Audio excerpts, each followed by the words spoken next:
Esta relacionado, conferencia comenzará a grabarse.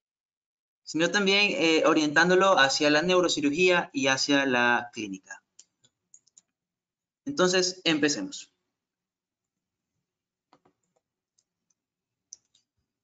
Vamos con una pequeña introducción, y es que pues el encéfalo es un órgano muy impresionante desde donde sea que nosotros lo veamos. A pesar de que solo representa el 2.5 del peso total corporal, el encéfalo es un órgano altamente vascularizado con una compleja y muy densa red de vasos sanguíneos que suplen su elevada demanda metabólica, ya que al ser un órgano que controla todas las funciones corporales, es de esperarse de que consuma aproximadamente un 15% del gasto cardíaco y un 20% del total de oxígeno disponible en el cuerpo. Sí, es impresionante que solo este órgano, que representa el 2.5% del total del peso corporal, consuma gran parte del gasto cardíaco y aún mayor sea su consumo de oxígeno. Su riego sanguíneo pues va a estar asegurado por dos sistemas. Un sistema anterior, que corresponde al de la arteria carótida interna, y un sistema posterior, que corresponde al de las arterias vertebrales, las cuales se anastomosan y forman la arteria basilar. De esta manera, la arteria carótida interna y la arteria vertebral conforman una anastomosis de forma poligonal en la cara inferior del encéfalo, conocido como círculo arterial cerebral, mal denominado polígono de Willis. Y ojo, acá quiero hacer énfasis. Yo sé que es algo que ya está establecido prácticamente en todos los médicos que están en los hospitales y en los futuros médicos que se están formando en las universidades. Pero la denominación de polígono de Willis es errónea y acá les voy a explicar por qué. Hay dos motivos. Bueno, son tres motivos en realidad. Primero, pues basándonos en la terminología anatómica actual, lo cual se trata de abolir la eponimia. Esto de eponimia es el uso de nombres propios para referirnos a una estructura. Esa es la primera razón. La segunda razón es histórica. Muchas veces la historia no le hace justicia a sus personajes. En este caso fue a Johann Jacob Wepfer, el cual en 1658 publicó un artículo en donde se refería a esta anastomosis de forma poligonal en la base del cerebro. Sin embargo, 6 años más tarde, Thomas Willis, en el año de 1664, en su texto de Anatomía, se adueña del descubrimiento de Wepfer e injustamente por este error se mantiene aún el nombre de polígono de Willis, incluso 300 años después de que esto haya sucedido. ¿Sí? Y bueno, la última razón es que en realidad el polígono como tal no existe ni siquiera en la mitad de los casos. Más adelante vamos a ver que este círculo arterial cerebral completo y simétrico no se encuentra presente ni siquiera en la mitad de la población. Así que para los que queremos hacer neurocirugía, no nos esperemos a encontrar un polígono bien dibujado en toda la base del encéfalo, sino que más bien tenemos que esperarnos la gran variedad que vamos a ver más adelante. Vamos entonces ya entrando en materia y veamos un pequeño recuento anatómico. Sabemos entonces que la arteria carótida interna, que es la que podemos observar acá, es una de las ramas de bifurcación de la arteria carótida común, la cual se bifurca a nivel del borde superior del cartílago tiroides, eso sucede por lo general, ¿sí? Y que corresponde pues al nivel vertebral de C4. En el origen de la arteria carótida interna nosotros podemos encontrar dos elementos importantes. El primero es el seno carotidio, que es una pequeña dilatación en las paredes del origen de la arteria carótida interna, la cual posee varoreceptores, y tenemos un cuerpo carotidio, el cual se ubica en toda la bifurcación de la arteria carótida externa e interna, la cual funciona como un quimioreceptor. Siguiendo nuestra arteria carótida interna, pues asciende en el cuello, va hacia el espacio laterofaringeo y finalmente penetra en el interior del cráneo a través de un conducto óseo que se encuentra en el espesor del peñasco del temporal, conocido como el conducto o canal carotidio. Ingresa el cráneo por el otro orificio de este conducto carotidio, porque obviamente como es un conducto tiene un orificio de entrada y uno de salida. El orificio de salida la manda hacia adentro del cráneo y dentro del cráneo la arteria carótida interna penetra en el seno cavernoso y finalmente sale de él para bifurcarse. De esta manera, pues nosotros podemos observar que la arteria carótida interna tiene varias porciones. tiene una porción cervical, tiene una porción petrosa, una porción lacerum, una porción cavernosa, clinoidea y cerebral.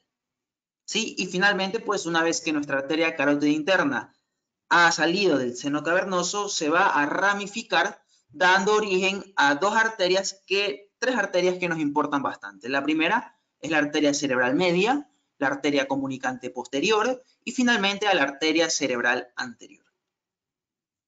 Un detalle muy importante, chicos, sobre el trayecto de la arteria carótida interna dentro del seno cavernoso en aquellos animales que se desplazan a grandes velocidades, como por ejemplo el tigre, el león, el chita, el leopardo e incluso el tiburón, la arteria carótida interna tiene un trayecto mucho más largo y mucho más sinuoso dentro del seno cavernoso.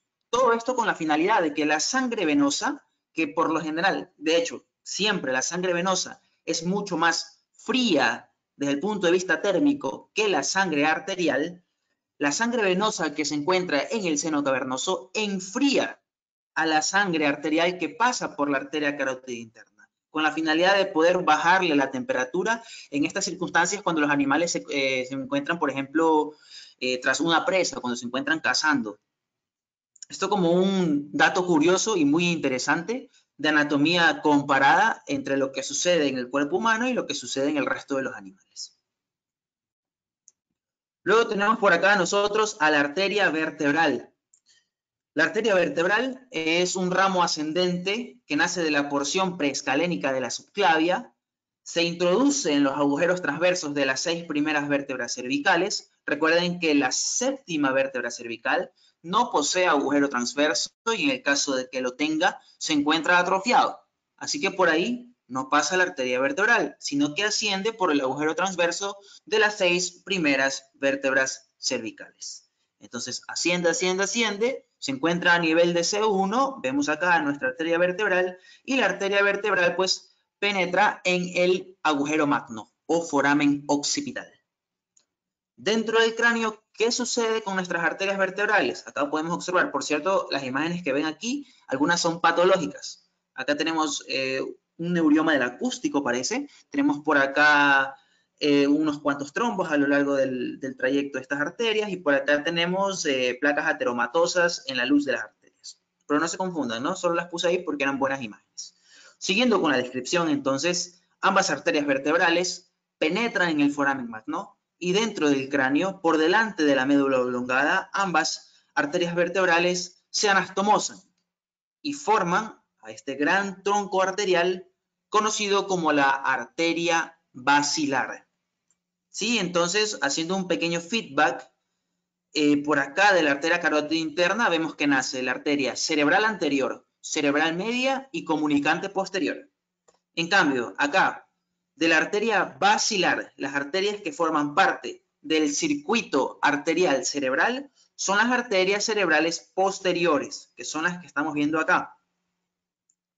Las arterias cerebrales posteriores son las ramas terminales de la arteria basilar, ¿sí? Y de esta manera, con este pequeño recuento anatómico, ya nosotros podemos más o menos visualizar cómo se encuentra conformado el circuito arterial del cerebro, el cual lo vamos a describir a continuación.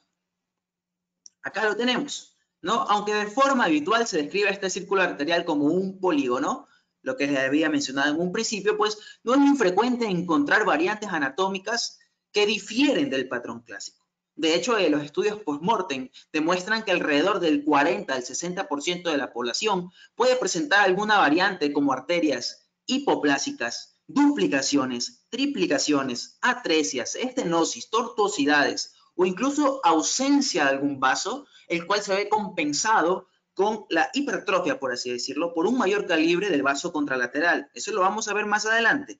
¿Sí? Vamos a ver que cuando una arteria tiene una luz mucho más fina o tiene un calibre mucho menor a lo normal, la arteria del lado contralateral gana un volumen mayor para poder suplir esa falta que genera la otra arteria. ¿Sí? Así que muy bien, chicos. Vamos a describir la conformación del circuito arterial del cerebro, ¿no? Vemos que tiene una forma heptagonal, tiene 7 lados. Tenemos acá las arterias cerebrales medias. Tenemos por acá a la arteria basilar. ¿Sí? Entonces, esto dice así. Tenemos hacia adelante, el límite anterior va a estar formado por la arteria comunicante anterior. ¿Sí? El límite anterior es por la arteria comunicante anterior. El límite anterolateral corresponde a las arterias cerebrales anteriores. Acá las tenemos, arterias cerebrales anteriores. Los límites posterolaterales, ahí los tenemos, corresponden a las arterias comunicantes posteriores. Y el límite posterior, acá lo tenemos, corresponde a la arteria cerebral posterior. ¿Sí? Entonces, les repito en caso de que no haya quedado claro. Tenemos, imaginémonos un heptágono, esto es aparentemente lo normal, aunque ya saben que no siempre va a estar así, y eso quiero que se lleven siempre en la cabeza, ya que generalmente los clínicos suponen una perfección anatómica de este circuito arterial cerebral en los pacientes que se encuentran evaluando, lo que no siempre es correcto debido a su gran variabilidad, ¿sí? Que se puede observar, por ejemplo, en las arteriografías o incluso en los hallazgos en el campo operatorio. Entonces, de nuevo les repito los límites. Tiene un límite anterior que corresponde a las arterias comunicantes anteriores. Tiene un límite anterolateral que corresponde a las arterias cerebrales anteriores. Tiene un límite posterolateral que corresponde a las arterias comunicantes posteriores. Y tiene un límite posterior que corresponde a las arterias cerebrales posteriores. Si ustedes se dan cuenta, pues la arteria cerebral media no forma parte de los límites del circuito arterial cerebral. Ahora, preguntas clásicas que les pueden hacer en neuroanatomía cuando estén viendo este tema. Por ejemplo, ¿qué se encuentra comunicando la arteria comunicante anterior? Comunica ambas arterias cerebrales anteriores. ¿Qué comunica la arteria comunicante posterior? Comunica la arteria cerebral posterior con la arteria, con el origen de la arteria cerebral. Listo, entonces. Ahora, ustedes pueden observar que dentro de este polígono existen varios vasos que confluyen hacia el centro de él. Estos vasos de aquí se los conoce como arterias centrales, o también las he visto que la literatura las describe como arterias perforantes. A mí me gusta llamarles arterias centrales para no poder causar confusión al momento de describir. Entonces, tenemos varios grupos. Tenemos un grupo, unas arterias centrales anteromediales. Ahí la estamos observando. Esta de acá se llama arteria recurrente de Heubner, pero eso la vamos a describir más adelante. Tenemos otro grupo que corresponde a las arterias centrales anterolaterales. Tenemos otro grupo que corresponde a las arterias centrales posteromediales. Y finalmente tenemos a las arterias centrales posterolaterales. Entonces, en resumen, las arterias centrales intrínsecas, por así decirlo, del circuito arterial cerebral se dividen en 4 grupos. Tienen arterias centrales anteromediales, tienen arterias centrales anterolaterales, tienen arterias centrales posteromediales y tienen arterias centrales posterolaterales. A continuación vamos a ver a qué estructuras se van a estar distribuyendo todos estos vasos que acabo de mencionar, empezando por las arterias centrales anteromediales. Acá las tenemos entonces. Las arterias centrales anteromediales nacen tanto de la arteria cerebral anterior como de la arteria comunicante anterior. Aquí nosotros podemos observar en esta imagen a la arteria cerebral anterior dando a las arterias centrales anteromediales. Y por acá tenemos a la arteria comunicante anterior. La particularidad acá es que las arterias centrales anteromediales perforan la base del encéfalo a través de estos pequeños orificios acá que en conjunto se los conoce como la sustancia perforada anterior. ¿Sí? Ahora, aquí tenemos una mejor descripción. ¿Sí ven? Que acá están las arterias cerebrales anteriores y aquí tenemos a la arteria comunicante anterior. Estas arterias centrales anteromediales van a estar dirigidas hacia múltiples estructuras que se encuentran en la base del encéfalo, como son el hipotálamo, la región anterior del hipotálamo, por ejemplo, el núcleo supraóptico y el núcleo preóptico. También van a estar irrigando a la comisura anterior, al infundíbulo, al pico y al tronco del cuerpo calloso, al septum pellucidum, al fornix y al cuerpo estriado. He visto varios libros que se encargan de darle un nombre a cada una de estas arterias, pero en realidad solo hay una que merece importante mención y es la que se encuentra acá. Esta arteria de acá, que más adelante la vamos a ver a más profundidad, por el momento les digo que se la conoce como la arteria recurrente de Heubner. ¿Sí? Arteria recurrente de Heubner, también denominada arteria estriada medial distal. Ese es el nombre actual que más adelante la vamos a ver. Luego tenemos por acá las arterias centrales anterolaterales. Estas, en cambio, nacen a partir de la arteria cerebral media. ¿Sí? Estas arterias centrales anterolaterales también se las conocen como las arterias lenticuloestriadas, las cuales van a estar destinadas a irrigar a los núcleos basales, como lo son el núcleo caudado, el putamen, el globo pálido y el brazo interior de la cápsula interna. Existen algunos vasos acá que los vamos a mencionar igual más adelante porque vamos a estar estudiando cada una de las arterias cerebrales por separado. Es decir, que vamos a estudiar a la arteria cerebral anterior, a la arteria cerebral media y a la arteria cerebral posterior. Pero por el momento les digo pues que estas arterias centrales anterolaterales nacen de la arteria cerebral media y también se las conoce como las arterias lenticuloestriadas. Luego tenemos a las arterias centrales posteromediales, que son las que podemos observar acá. Estas arterias centrales posteromediales nacen de la arteria comunicante posterior y de la porción precomunicante de la arteria cerebral posterior. ¿Sí? Hay dos arterias acá que me interesa que siempre la tengan en cuenta. La primera es la arteria premamilar o tálamo tuberal, que es la que podemos observar aquí. Y la segunda es la arteria de percherón, que se llama, o arteria tálamo perforante o arteria paramediana. Esas dos arterias ténganlas en cuenta porque la oclusión de ambos vasos producen patologías de gran importancia. Finalmente tenemos a las arterias centrales posterolaterales, las cuales nacen de la porción postcomunicante de la arteria cerebral posterior, y de acá pues vamos a tener ramos importantes como lo son los ramos pedunculares, la arteria tálamo geniculada y la arteria coroidea posterior. ¿Sí? Por el momento, chicos, solo se las menciono. Más adelante vamos a describirlas con lujo de detalle. Ahora sí, se viene lo bueno y vamos a hablar sobre la anatomía de cada una de las arterias. Y recuerden, chicos, la variabilidad es la regla cuando se trata de irrigación del cerebro. Primero, en primeras instancias, les voy a mostrar la configuración aparentemente normal de cómo debería estar dispuesta cada arteria y cómo se debería ramificar. Y luego vamos a ver las variantes anatómicas más importantes que se nos pueden presentar en la práctica médica. Comencemos entonces con la arteria cerebral anterior. Acá la podemos observar. Desde el punto de vista filogénico y ontogénico, es decir, desde el punto de vista evolutivo y embriológico, la arteria cerebral anterior es una arteria muy antigua, ya que los animales tan pronto desarrollaron un telencéfalo y una región olfatoria, la arteria cerebral anterior ya se encontraba ahí. Con la diferencia de que en animales inferiores, como por ejemplo en peces, en anfibios, en reptiles e incluso en algunas aves, la arteria cerebral anterior no toma este nombre, sino que se llama arteria olfatoria medial, como lo pueden observar en la imagen de acá. Ahora, ¿de dónde nace la arteria cerebral anterior? Ya lo he mencionado. Nace de la cara anteromedial de la arteria carótida interna. Algunos libros, algunos autores la consideran como uno de los ramos terminales de la arteria carótida interna.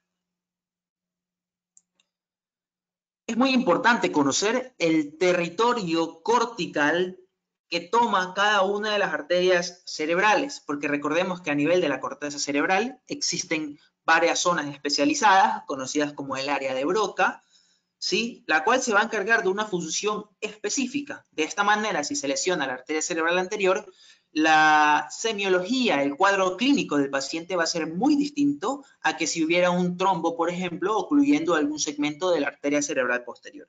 ¿Sí? Por eso es muy importante y voy a hacer énfasis en esta presentación sobre cuál territorio específico cada una de las ramas de la arteria cerebral anterior se distribuye.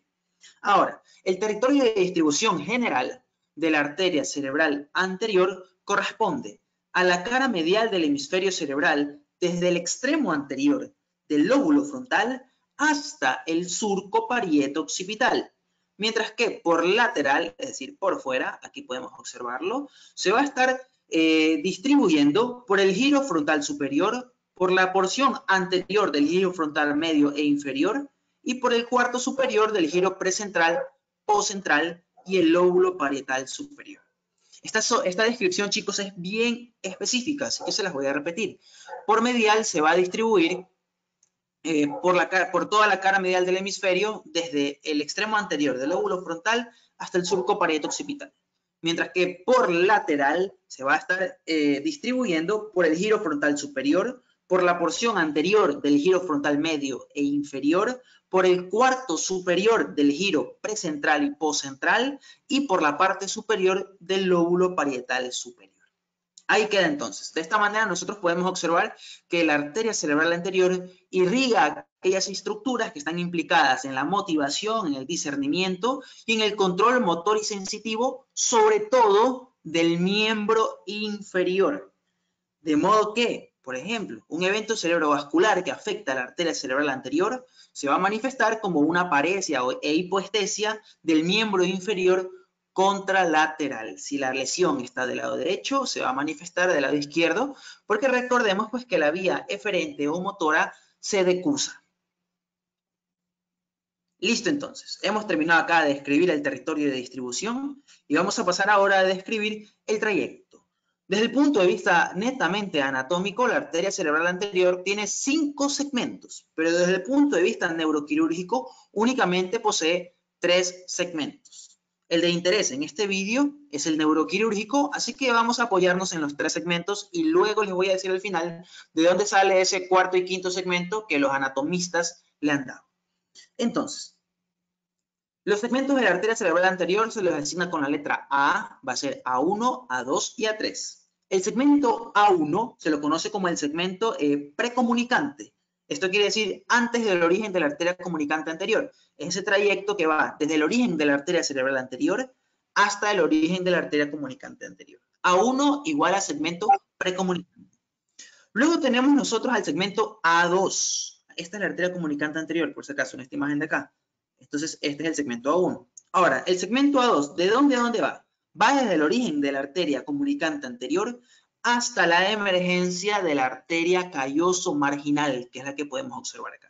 Es decir, que todo este segmento de acá corresponde al segmento A2 según la neurocirugía. Y finalmente, el segmento A3 corresponde netamente a la arteria pericallosa, que es la que podemos observar acá. Como un pequeño feedback, entonces, la arteria cerebral anterior tiene 3 segmentos. Un segmento precomunicante, un segmento que va, ese es el A1. El A2 va desde el origen de la arteria comunicante anterior hasta el origen de la arteria calloso marginal. Y finalmente, el segmento A3 corresponde en su totalidad a todo el trayecto de la arteria pericallosa. Ahora, ¿cómo lo dividen los anatomistas? Tenemos un segmento precomunicante A1 que es igual. El segmento A2 se lo conoce como segmento infracalloso, es decir, que corresponde a este pequeño trayecto de aquí que se encuentra por debajo del cuerpo calloso. El segmento A3 corresponde al segmento precalloso, es decir, que está por delante del cuerpo calloso. Y el segmento A4 y A5 son segmentos supracallosos, es decir, que se encuentran por encima del cuerpo calloso. Ahora, ¿qué se toma de referencia para poder dividir el segmento A4 y A5? Una línea imaginaria que corresponde a la sutura coronal de la bóveda del cráneo. Y de esta manera, pues, la arteria cerebral anterior queda dividida en 5 segmentos. En resumen, la arteria cerebral anterior nace de la cara anteromedial de la arteria carótida interna, justo por encima de la apófisis clinoidea anterior. Se dirige hacia adelante en dirección a la cisura interhemisférica, ¿sí? Acá la podemos observar, pasando por encima del nervio óptico y se anastomosa delante de él a través de la arteria comunicante anterior. Obviamente se anastomosa con la arteria cerebral anterior contralateral. Luego de esto, pues, aplicada a la cara medial del hemisferio cerebral, describe una curva rodeando por completo al cuerpo calloso hasta llegar a su esplenio, donde termina con el nombre de arteria pericallosa. Ahí hemos descrito ya el trayecto y ahora vamos a ver cuáles son las ramas que emite la arteria cerebral anterior durante todo este camino. Entonces, acá las tenemos. Durante todo su trayecto, la arteria cerebral anterior va a emitir las arterias centrales anteromediales, que ya describimos algunas. Tenemos a la arteria medial distal, esa es la que me interesa, la arteria de Heubner. Tenemos a la arteria orbitofrontal medial, arteria frontopolar, arteria calloso marginal y arteria pericallosa. Entonces, empecemos a describir cada una de ellas, empezando por la arteria estriada medial distal. Conocida antiguamente como arteria recurrente de Heubner, es la que podemos observar aquí, esta pequeña arteria que se encuentra aquí y esta pequeña que se encuentra acá. ¿Por qué se llama recurrente? Porque discurre hacia atrás y paralela a la arteria comunicante anterior, ¿sí? Esta arteria, por lo general, nace en el segmento A2, justo después del origen de la arteria comunicante anterior. Sin embargo, existen varias variantes anatómicas, como pueden observar en la imagen de acá, que pueden hacer en el segmento precomunicante, pueden hacer a la altura de la arteria comunicante anterior, puede haber una duplicación o incluso ramificaciones de la arteria recurrente de Hodgner.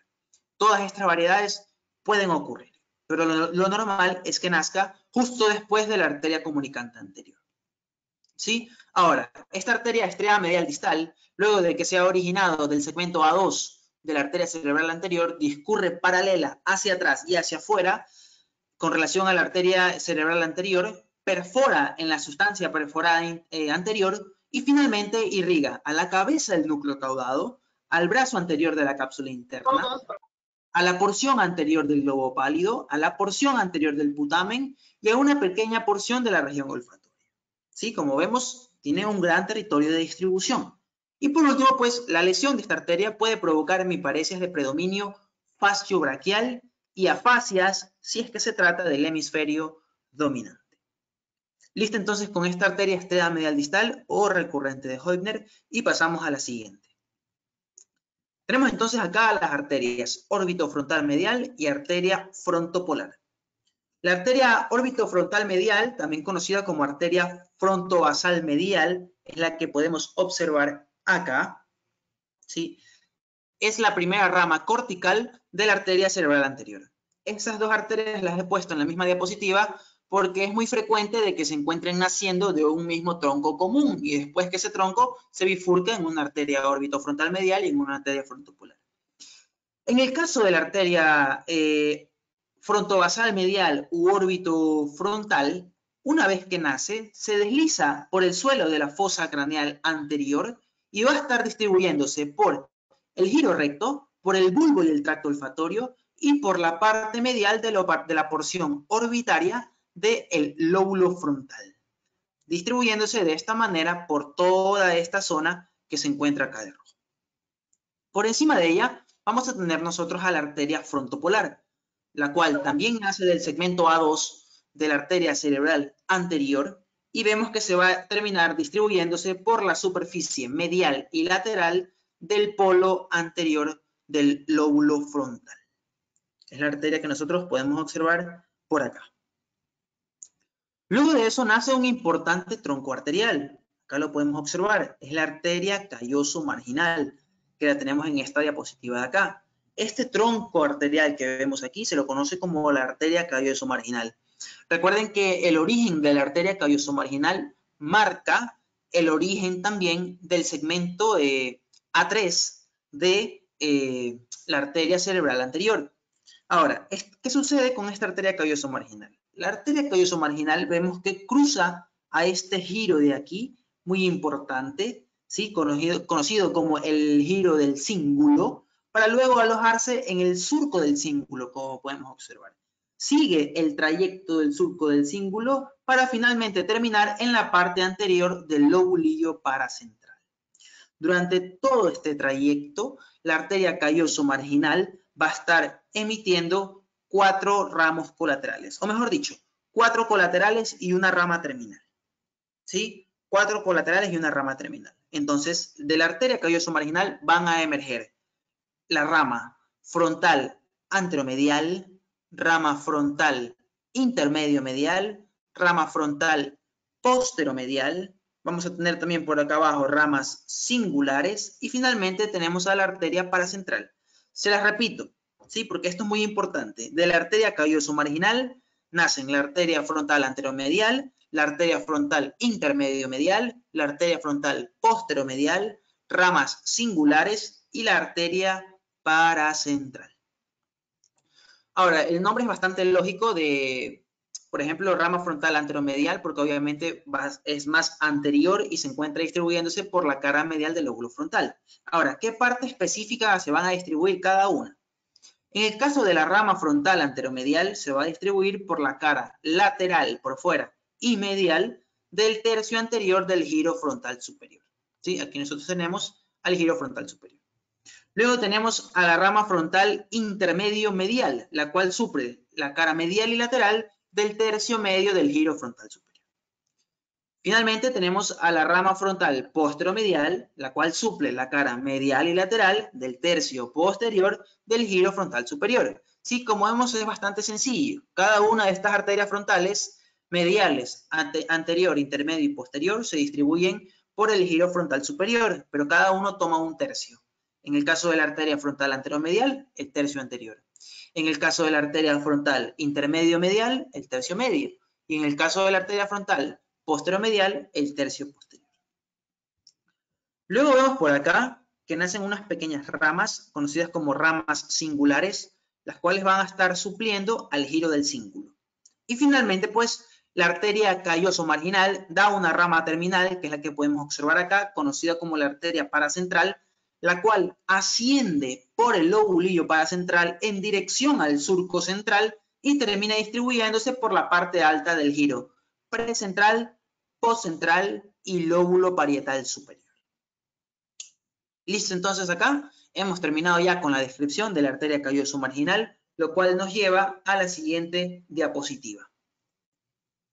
Tenemos acá a la arteria pericallosa. La arteria pericallosa es realmente la rama terminal de la arteria cerebral anterior. ¿Sí? Esta arteria pericallosa, que es la que podemos observar acá, toda esta arteria de aquí es la arteria pericallosa.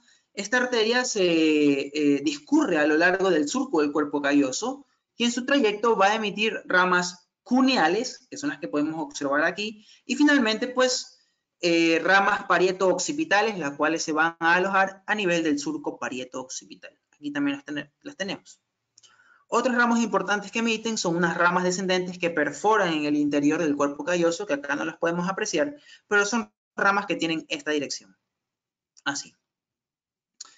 Muchas veces la arteria pericallosa logra anastomosarse con la rama posterior del cuerpo calloso, que es terminal de la arteria, que es uno de los ramos colaterales, perdón, de la arteria cerebral posterior. Vamos ahora entonces con las variantes anatómicas. Ustedes pueden observar en esta parte de acá, esta es la configuración normal de la arteria cerebral anterior. Vemos que da a la arteria orbitofrontal, frontopolar, arteria frontal anteromedial, intermedio medial, posteromedial y todas las ramas que acabamos de mencionar. Esto es lo normal. Ahora, ¿qué es lo anormal? Existen casos, por ejemplo, un caso muy curioso que se llama arteria cerebral anterior ácigos.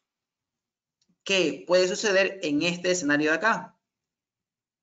Cuando a partir de la arteria comunicante anterior nace un solo tronco arterial, el cual luego puede o no bifurcarse. En este caso, esta es nuestra arteria cerebral ácigos.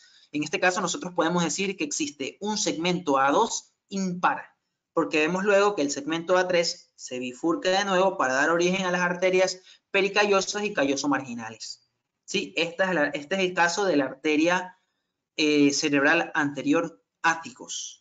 O incluso puede ser, por ejemplo, de que la arteria cerebral anterior del lado izquierdo tenga un menor calibre comparado con la del lado derecho, y en este caso la del lado derecho emite ramos que van a suplir a la arteria pericallosa del lado contralateral.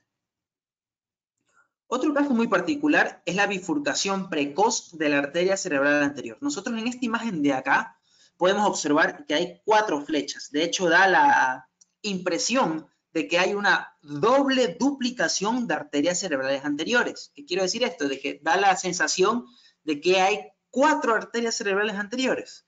Pero eso no es así, es un error común que podemos estar pasando por alto. En realidad lo que sucede ahí es que la arteria cerebral anterior no se ha bifurcado en su segmento A3, como sucedía que se bifurcaba en una calloso marginal y en una pericallosa, sino que se ha bifurcado mucho más abajo, puede bifurcarse a nivel del segmento A2 o incluso a nivel del segmento A1, como lo que podemos observar en la imagen de acá. ¿Sí? En este caso, esta bifurcación da origen de inmediato a las arterias pericallosas y calloso marginales. Otra variante anatómica muy curiosa es la fenestración, la presencia de una fenestra en la arteria cerebral anterior. Aquí lo podemos observar. Yo les había mencionado que la arteria cerebral anterior pasa por encima del nervio óptico, pero a veces cuando existe alguna interrupción en el correcto desarrollo embrionario del segundo nervio craneal, la arteria cerebral anterior puede tener un origen un poco más caudal y en este caso, a través de esta fenestra que se puede observar aquí y que también la podemos observar acá, vamos a hacerle zoom para que puedan observar. Aquí ven que hay un pequeño orificio, da la impresión como que la arteria se bifurca y luego se vuelve a unir. En realidad es un pequeño orificio que da paso al nervio óptico para que luego ingrese por el conducto óptico del esfenoides. ¿Sí? Acá lo podemos observar. Otro caso también, tenemos un origen precoz de la arteria frontovasal y esto es un error común que también puede suceder. Muchas veces, mediante los exámenes de imágenes, podemos ver que existe un vaso intermedio que nace de la arteria comunicante anterior. A veces lo podemos confundir con una tercera, con una triplicación de la arteria cerebral anterior. Pero lo que en realidad está sucediendo es que a partir de la arteria comunicante anterior están haciendo un pequeño tronco, aquí este es el caso que ven acá, nace un tronco arterial que va a estar dando origen tanto a la arteria frontovasal como a la arteria orbitofrontal medial. ¿Sí? Eso es lo que puede suceder. Por acá podemos ver las variantes de la arteria cerebral anterior.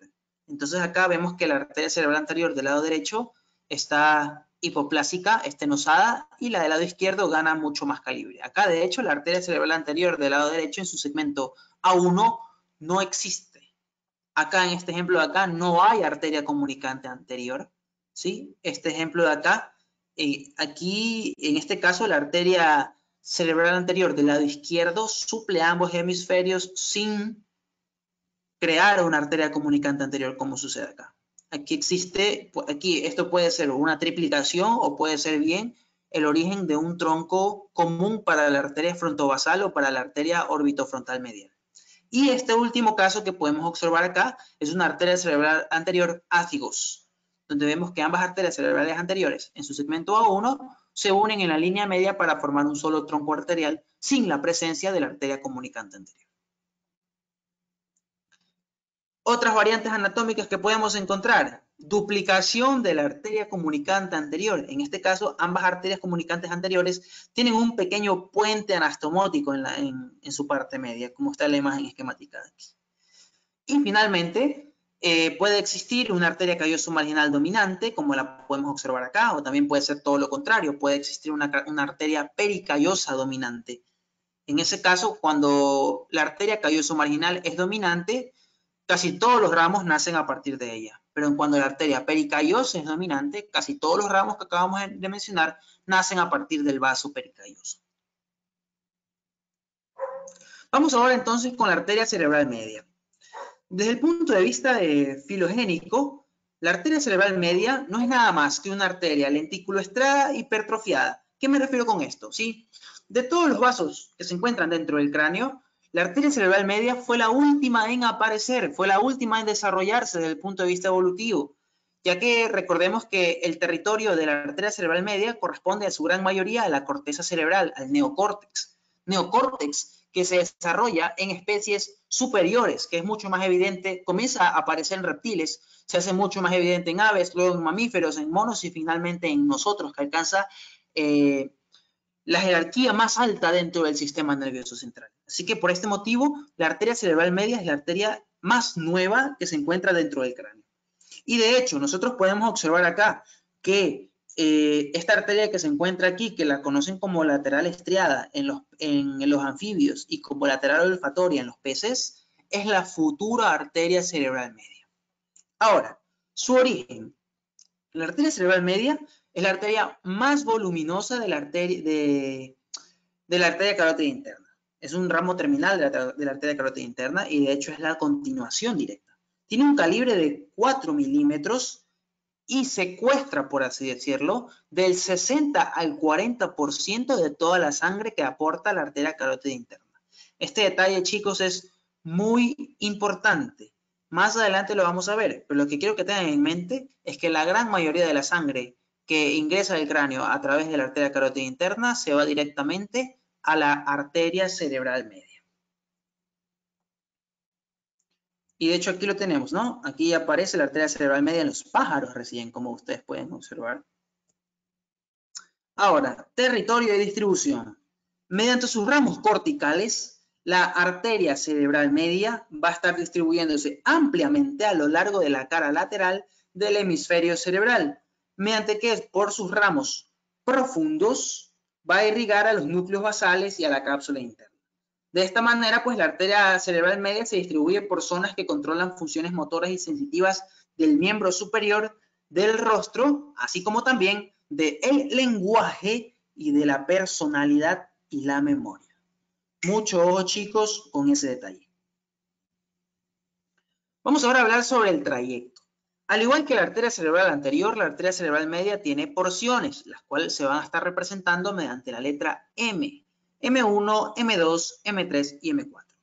Su segmento M1, también conocido como segmento esfenoidal, es un segmento francamente horizontal, aquí lo podemos observar, que va desde el origen de la arteria cerebral media hasta el limen de la ínsula, donde se acoda en 90 grados.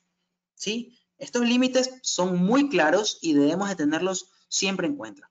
Por lo general, la arteria cerebral media se bifurca justo en este punto, justo cuando está en contacto con el limen de la ínsula, la arteria cerebral media se bifurca, aunque puede suceder que se bifurque mucho antes o que se bifurque mucho después. Pero lo que les acabo de mencionar es lo normal. Ahora, luego comienza el segmento M2. El segmento M2, también conocido como segmento insular, va desde el limen de la ínsula hasta el surco circular de la ínsula, que es el que podemos observar acá. También conocido como surco limitante anterior, superior o inferior, dependiendo de dónde estemos hablando. Eso más adelante lo van a entender. Pero por el momento los límites son desde el limen de la ínsula hasta el surco circular de la ínsula. Ese es el segmento M2, que es francamente vertical y ascendente. Luego tenemos el segmento M3, conocido como segmento opercular, el cual va desde el surco circular de la ínsula hasta la superficie lateral de la cisura de Silvio. ¿Sí? Todo esto es el segmento M3. Es un segmento descendente que va hacia abajo y hacia afuera. Y finalmente, pues tenemos un segmento M4 que corresponde a la distribución cortical de las ramas de la arteria cerebral media. ¿Sí? Entonces, trayendo estas porciones al dibujo de acá, tenemos un segmento M1 desde el origen hasta el limen, un segmento M2 desde el limen hasta el surco circular, un segmento M3 desde el surco circular, pasa por el opérculo hasta la superficie lateral de la cisura de Silvio. Y ese es el segmento M3. Y el segmento M4, pues que corresponde a la distribución cortical de las ramas de la arteria cerebral media.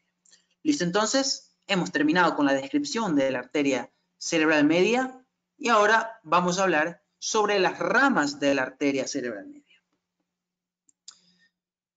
Durante todo su trayecto, la arteria cerebral media va a dar ramas lentículo-estriadas, la órbito frontal lateral. Recuerden que la órbito frontal medial es rama de la arteria cerebral anterior. Tenemos una arteria temporal anterior, una arteria del polo temporal y tenemos a los dos ramos terminales de la arteria cerebral media que corresponde al tronco superior y al tronco inferior. Entonces, comenzando con las arterias lentículo-estriadas. Acá las tenemos, ¿no? Las arterias lentículo-estriadas, también conocidas como arterias centrales anterolaterales, están dispuestas más o menos en un número de 10, aunque se han visto en otros cerebros que pueden ser hasta 21 incluso. Nacen del segmento M1 de la arteria cerebral media y van a penetrar en las profundidades de la base del encéfalo, donde van a estar irrigando al núcleo caudado, a la cápsula interna, al brazo posterior de la cápsula interna en específico, al putamen y todas esas estructuras que acabamos de mencionar. Ahora, un detalle muy importante que quiero resaltar es esta arteria que estamos viendo acá. La arteria estriada distal lateral, ¿sí? Esta arteria de acá, también conocido como arteria hemorrágica de Charcot, es la arteria más lateral y es la arteria más voluminosa de todas las arterias lentículo-estriadas. Y aquí la podemos observar incluso que es una arteria de gran calibre. Estos vasos en especial, todo este conjunto de vasos lenticuloestriados, son la causa número 1 de infartos lacunares en los pacientes, porque son vasos de pequeño calibre que, ya sea por hipertensión, por aterosclerosis o incluso por un trombo, la transmisión, que incluso por un trombo se pueden ocluir fácilmente y pueden provocar infartos lacunares en los pacientes. De hecho, acá podemos observar que una de estas arterias posee un pequeño microaneurisma. Vamos ahora entonces con la arteria orbitofrontal lateral, también conocido como arteria frontovasal lateral. Esta puede nacer directamente del segmento M1 de la arteria cerebral media o pueden nacer del tronco superior. Es la que estamos observando justo acá. Esta arteria orbitofrontal lateral se va a distribuir por la porción orbitaria del giro frontal y también del giro frontal medio e inferior y también por la pars orbitaria. ¿Sí? Es toda esta región que estamos observando en este momento acá. Tenemos ahora a la arteria temporal anterior y a la arteria del polo temporal. Estas dos arterias acá, de nuevo las he agrupado porque pueden nacer de un tronco común, como está sucediendo en la imagen de acá. Este es el tronco común de estas dos arterias. La que se encuentra hacia adelante es la arteria del polo temporal y la que está ligeramente hacia atrás es la arteria temporal anterior. Ahora, ¿qué sucede? ¿Por dónde se distribuyen? La arteria del polo temporal se va a distribuir pues por el polo de los giros temporales superior, medio e inferior.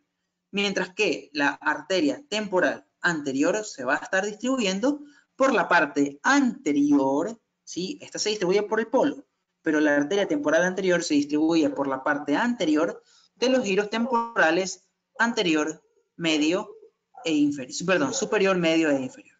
Ahí los tenemos. Ahora vamos con los troncos. Si ustedes pueden observar en las imágenes de acá, la arteria cerebral media entre el segmento M2 y M3 se bifurca. Eso es lo que yo les había mencionado, ¿no? Se bifurca en un tronco superior y en un tronco inferior. El tronco superior va a dar ramas dirigidas hacia el lóbulo parietal, mientras que el tronco inferior va a emitir ramas dirigidas hacia el lóbulo temporal.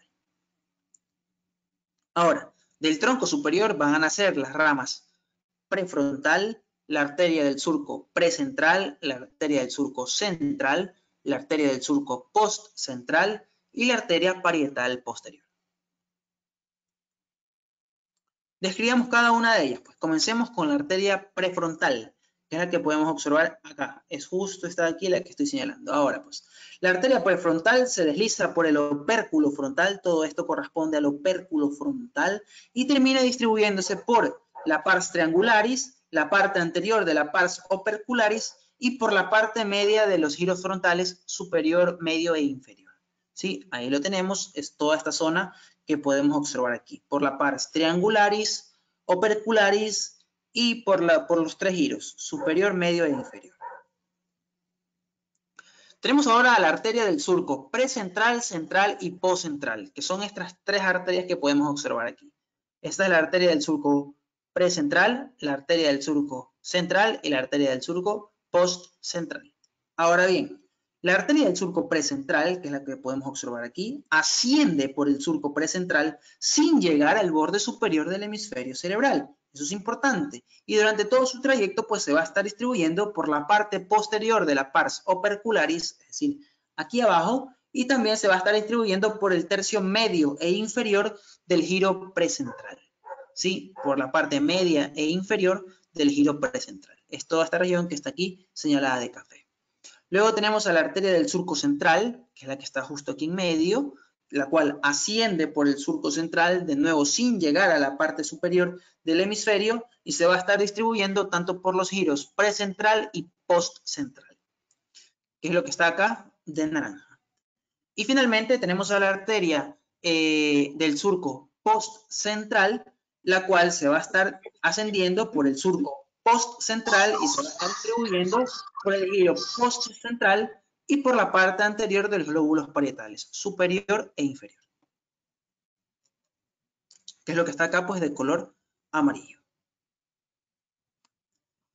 Finalmente tenemos a la arteria parietal posterior, la cual se va a estar distribuyendo tanto por los lóbulos parietales superior e inferior y también por el giro marginal. Es esta región pequeña que tenemos acá de color naranja. Tenemos ahora al tronco inferior. El tronco inferior va a dar origen a 3 ramos. Tenemos a la arteria temporal media, a la arteria temporal posterior y a la arteria del giro angular. Mucho ojo que aquí yo les digo acá arterias, ya que la arteria cerebral posterior también tiene ramas temporales, pero en este caso se llaman ramas, ¿sí? No se llaman arterias. Eso mucho ojo y de hecho hago énfasis mucho más adelante. Comencemos con la arteria temporal media. Entonces, esta arteria temporal media, que es lo que está aquí señalado de color verde, se va a estar distribuyendo por la parte media del giro temporal superior y medio, que lo tenemos, y por la parte posterior del giro temporal inferior. Mientras que la arteria temporal posterior se va a estar distribuyendo por la parte posterior del giro temporal superior y medio y por el extremo posterior del giro temporal inferior. ¿Sí? La lesión en específico de esta arteria, de la arteria temporal posterior, puede emular una fascia de Wernicke, ¿sí? Debido a todas las estructuras que se encuentran en su profundidad. Finalmente, tenemos a la arteria del giro angular, conocida antiguamente como arteria parieto-occipital, y es considerada la rama terminal de la arteria cerebral media. Esta aquí se va a estar distribuyendo pues por el giro singular y también por el giro angular y también por el giro occipital lateral, como lo podemos observar acá en esta región que se encuentra de color verde.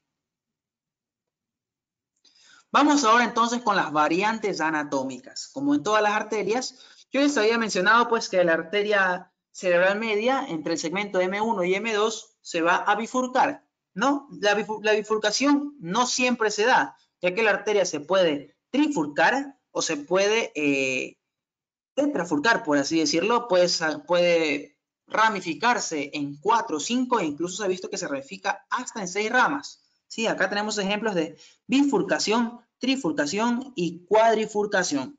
¿Sí? Ahora, ¿qué sucede con la bifurcación?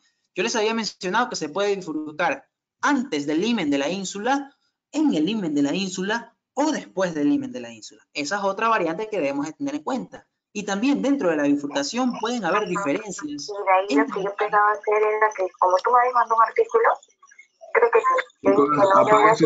Apaguen su micro, por favor. Ok, pueden haber diferencias entre el calibre de sus vasos. Esto quiere decir, por ejemplo, pues que el tronco superior, lo normal es que ambos troncos sean del mismo calibre. Las variantes son que el tronco superior sea mucho más voluminoso que el tronco inferior, como sucede en la parte de acá. En este caso, cuando el tronco superior es más voluminoso que el tronco inferior, la arteria del giro angular emerge del tronco superior. En cambio, cuando la arteria del tronco inferior es más voluminosa que el tronco superior, la arteria del giro postcentral emerge del tronco inferior. También puede suceder que durante la trifurcación, tanto la arteria del giro angular como la arteria del giro postcentral emerjan de este tronco intermedio. Si ustedes se dan cuenta, chicos, pues la variedad son casi infinitas y eso es lo que quiero que lleven en mente siempre, que casi nunca se van a topar con un círculo arterial del cerebro como los libros lo dibujan. Finalmente tenemos acá a la arteria cerebral posterior. La arteria cerebral posterior es un vaso antiguo también, ¿sí? Porque las partes por las que se encuentra irrigando también se encuentran en especies inferiores. Ahora, ¿qué es lo interesante acá? La arteria cerebral posterior en los animales inferiores e incluso durante nuestro desarrollo embriológico deriva de la arteria carótida interna. Solo que debido a la presencia de la arteria cerebral media que secuestra gran parte de la sangre que proviene de la arteria carótida interna, la arteria cerebral posterior se ve obligada a desplazarse hacia atrás y nacer como colateral de la arteria basilar. ¿Sí? Y de hecho, existen casos en humanos documentados donde hay agenesia del segmento P1 de la arteria cerebral posterior Esto debido a que no hubo un desplazamiento completo. Y en este caso, la arteria cerebral posterior fetal, así es como se la llama, nace como colateral de la arteria comunicante posterior. Que me parece, de hecho, que tengo unas imágenes puestas acá más adelante. Entonces, lo normal es que la arteria cerebral posterior nazca como rama terminal de la arteria basilar a la altura de la fosa interpeduncular, donde se bifurca. Y aquí hay una relación muy importante, chicos, que debemos tener siempre en cuenta. Los aneurismas a nivel de la porción P1 de la arteria cerebral posterior, de la arteria comunicante posterior, de la arteria cerebelosa superior, pueden comprimir al nervio oculomotor, que aquí lo podemos ver. ¿Sí? Vemos que emerge entre esta pequeña pinza vascular, se podría decir. Listo. Estas imágenes de acá son muy interesantes. Si ustedes las analizan, este es el circuito arterial en peces y anfibios, la arteria cerebral posterior, que se encontraría acá atrás, que corresponde a la rama tectal, emerge de la comunicante posterior, y acá también aún no tienen conexión con ningún vaso que corresponda a la médula espinal. Sin embargo, a medida que la especie va avanzando, ya en pájaros existe esta conexión de la arteria basilar a la circulación arterial del cerebro. Vamos ahora pues con el territorio de distribución. La arteria cerebral posterior se distribuye por la cara medial del lóbulo occipital, por la cara inferior del lóbulo temporal y también por el tálamo. Por consiguiente, una lesión, ojo, una lesión de la arteria cerebral posterior causa deficiencias en el campo visual. Y también me faltó mencionar pues que se distribuye, la arteria cerebral posterior también se distribuye por los plexos coroideos, ¿sí? Mucho ojo, chicos, con ese detalle. Vamos ahora con el trayecto. La arteria cerebral posterior tiene 4 segmentos. El segmento P1 es el segmento precomunicante que va desde su origen hasta el origen de la arteria comunicante posterior. Luego tenemos un segmento P2 que es relativamente largo, que lo suelen dividir en P2A y P2P. El segmento P2 contornea a los pedúnculos cerebrales y termina a nivel del borde posterior del mesencéfalo. El segmento P3, aquí está mal graficado porque el segmento P3 termina acá. El segmento P3 se desliza hasta el extremo de la cisura calcarina. Y el segmento P4 corresponde a la distribución cortical de las ramas de la arteria cerebral posterior. ¿Listo? Entonces, acá hemos terminado con la descripción del trayecto de la arteria cerebral posterior y ahora vamos a hablar sobre sus ramas. Como ustedes pueden observar, las ramas de la arteria cerebral posterior son bastantes en comparación con las otras arterias que hemos visto, pero solo vamos a describir las más importantes. De hecho, la tálamo perforante me parece una de las ramas más importantes que hay que describir porque tiene una variedad anatómica increíble. Y vamos a comenzar con ella. La arteria tálamo perforante nace por lo general de la porción P1 de la arteria cerebral posterior y se va a estar distribuyendo por la parte medial del tálamo. ¿Sí? Eso es lo normal. De hecho, aquí tiene un esquema bastante bonito sobre la irrigación del tálamo, que recibe arterias prácticamente de todos lados. De la tálamo tuberal proveniente de la comunicante posterior, de la arteria paramediana, que es la tálamo perforante, proveniente de la arteria cerebral posterior. Recibe irrigación a través de las arterias coroideas posteriores, medial y lateral, y también la suele alcanzar la arteria coroide anterior. Así que como ven, pues la irrigación del tálamo es sumamente vasta. Entonces, ¿cuál es la variedad ahora? Se supone que esta arteria, este es lo normal, el tipo 1, la tálamo perforante, nace una de cada lado para cada arteria cerebral posterior. Pero existen casos en que la arteria tálamo perforante solo se encuentra en un solo lado, ¿sí? Y de ese un solo lado va a irrigar a ambos tálamos. En este caso, esa arteria que ha nacido en un solo lado y se distribuye por ambos tálamos, se la conoce como la arteria de Percheron. Aquí la estamos observando. También se la conoce como la arteria óptica interna de Duret o tálamo perforante de Hillman y Foix. Esos son los epónimos que suele tener esta arteria. Pero yo me quedo con arteria de Percheron, es mucho más sencillo. ¿Qué es lo importante acá? Pues que en este caso, pues por ejemplo, si existe una oclusión de la arteria tálamo perforante derecha, solo se va a ver afectado la parte medial del tálamo del lado derecho. Sin embargo, cuando existe la arteria arteria de Percheron, en el caso de que llegue a ocluirse, se da algo que se conoce como el infarto talámico bilateral. Esto es muy, muy importante que debemos de tener en cuenta, ya que es un cuadro clínico muy raro, poco probable, pero que debemos de tenerlo en cuenta. ¿Sí? Así que chicos, mucho ojo con ese detalle. Luego tenemos a las arterias coroideas. Son dos arterias coroideas, una arteria coroidea posteromedial y una arteria coroidea posterolateral. Aquí tengo imágenes reales de estas arterias. Esta es la arteria coroidea posteromedial y esta es la arteria coroidea posterolateral. ¿Sí? Lo que yo quiero que ustedes sepan de estas arterias coroideas es que van a estar distribuyéndose por los plexos coroideos y de manera indirecta contribuyen a la formación del líquido cerebroespinal. Finalmente tenemos a las ramas temporales e hipocampales, que son las ramas corticales. También tenemos a las ramas calcarinas y paredes-occipitales, que acá no las podemos observar muy bien, pero aquí se pueden observar, ¿no? Esta es la arteria hipocampal y la arteria temporal anterior. Tenemos a la rama temporal anterior, perdón, rama temporal anterior, rama temporal media y rama temporal posterior, que se van a estar distribuyendo por la cara inferior del lóbulo temporal. Y listo, chicos. Entonces, acá ya hemos terminado con la descripción total de la vascularización con las variedades del círculo arterial del cerebro. Y acá pues les dejo esta imagen de aquí que resume bastante bien dónde nace cada arteria y cuál es el trayecto que sigue. Listo. Muchas gracias.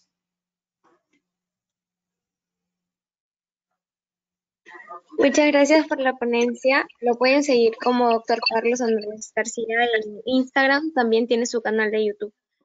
A continuación seguirá la ponencia de Juan Carlos Hernández, que nos va a explicar un poco de la parte clínica.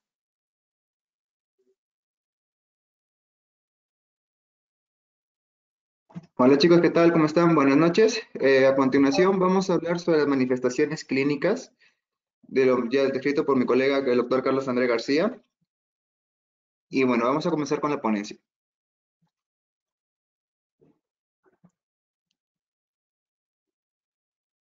Un ratito estoy compartiendo.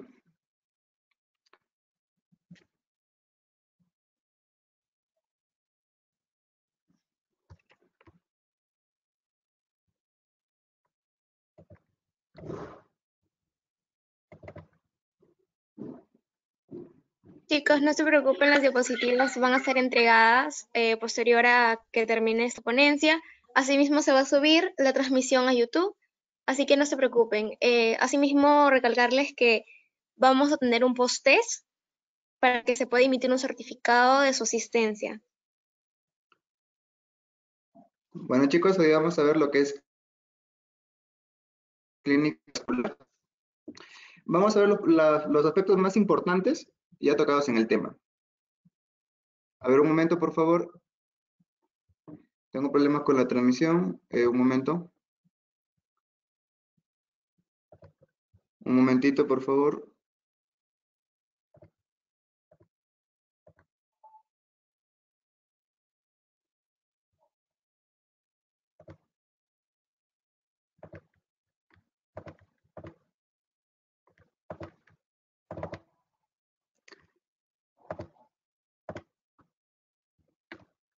Ya, muy bien. Vamos a ver clínica vascular.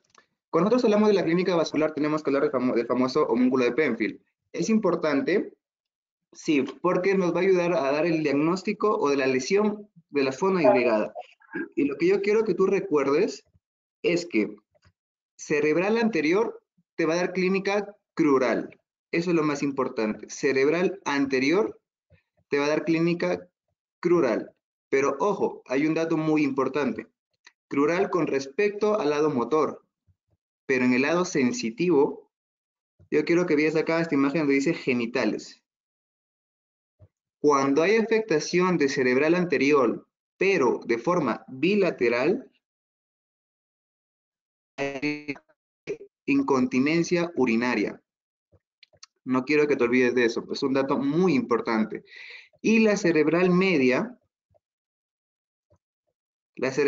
se caracteriza por tener una zona facio-braquial. ¿Qué quiere decir? Del rostro y del brazo. Entonces, si tienes una lesión de cerebral anterior, El paciente, el caso clínico te va a mencionar hemiparesia de miembro izquierdo, miembro inferior izquierdo. Y tú dices, ya, miembro inferior izquierdo, entonces la lesión va a ser cerebral anterior. Pero como yo sé que es cruzado, va a ser cerebral anterior derecha.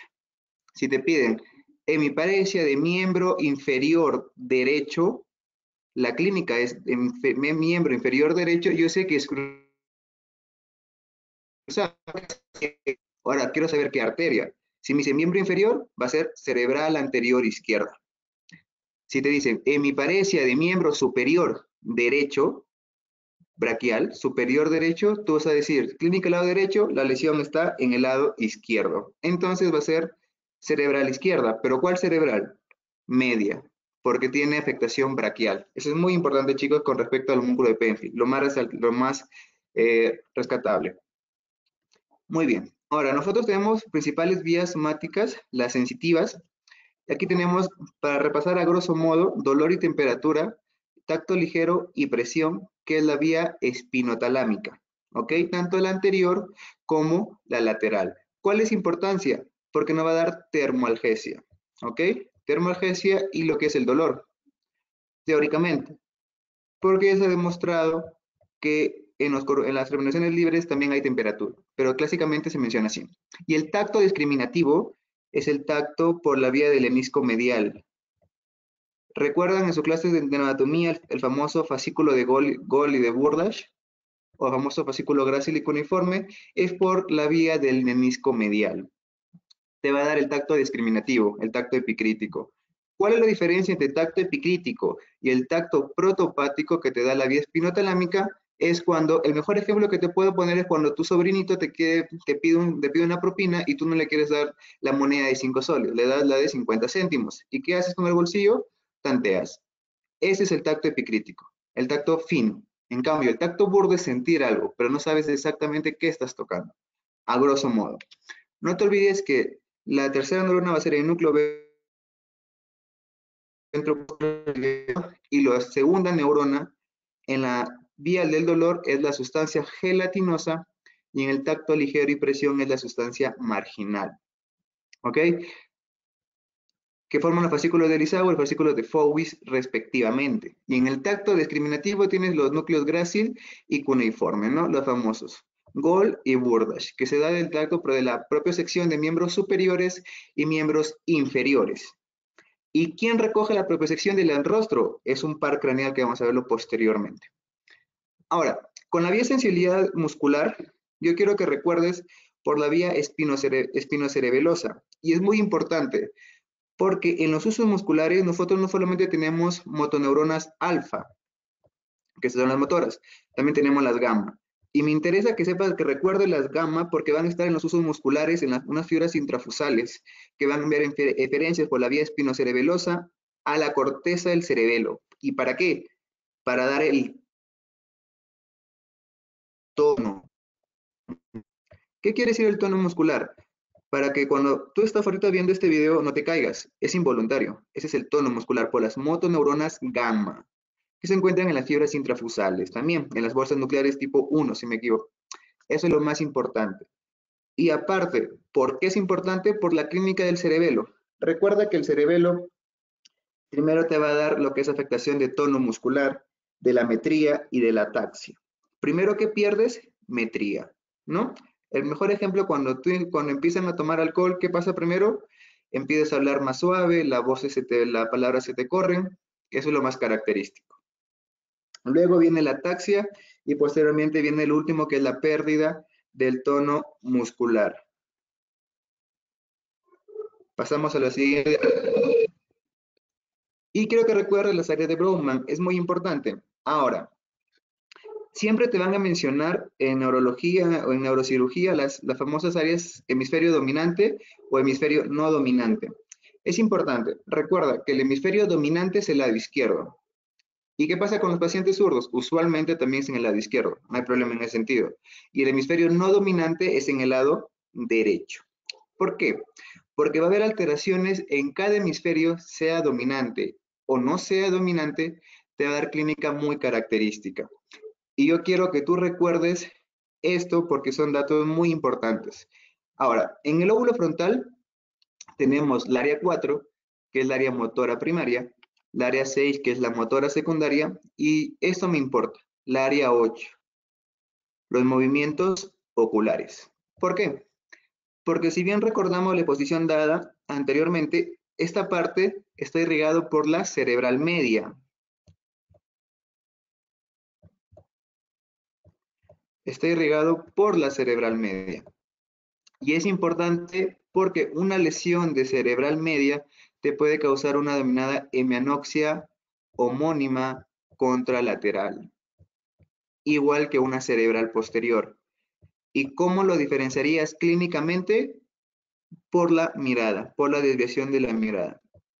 Me explico. Si tú tienes un paciente con lesión en brazo izquierdo, ¿ok? En brazo izquierdo está la lesión. Entonces, en el cerebro, ¿dónde está la lesión? En el lado derecho, porque siempre cruza. Está en el lado derecho. Si es brazo, va a ser cerebral media, arteria cerebral media derecha, ¿cierto? Pero te menciona que tiene hemianoxia homónima contralateral y que sus ojos están desviados ipsilateral a la lesión. ¿Qué quiere decir? Si hay clínica en el lado izquierdo, la lesión va a estar en el lado derecho.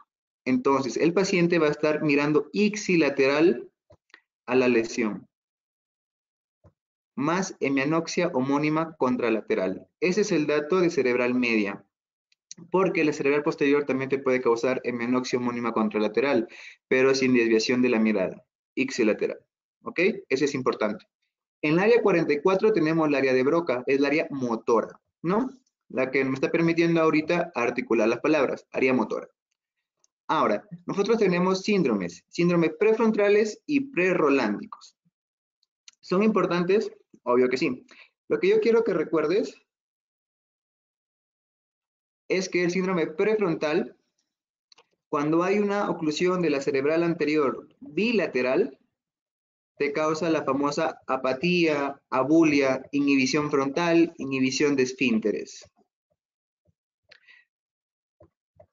Inhibición de esfínteres. Ese es cuando es un bloqueo de cerebral anterior bilateral. No quiero que te olvides de eso. Bilateral ocurre inhibición de esfínteres y apatía o lo que es abulia. ¿Por qué? Porque la cerebral anterior, por mediante su comunicante anterior, que compensa la irrigación si hubiera una lesión unilateral. Eso es muy importante. Y en la lóbulo temporal, yo quiero que tú recuerdes el área 22, que es el área de Wernicke, el área de comprensión del lenguaje. Yo quiero que te acuerdes de eso, el área de comprensión. También tienes el área auditiva primaria, la cognición, y en el lóbulo parietal, aquí tienes el área somatosensitiva primaria. Y en el lóbulo occipital tienes el área de la área visual primaria. ¿Por qué es importante lo que te voy a decir? Porque vamos a hacer un pequeño cuadro comparativo posteriormente y me gustaría que prestes demasiada atención porque va a ser muy importante.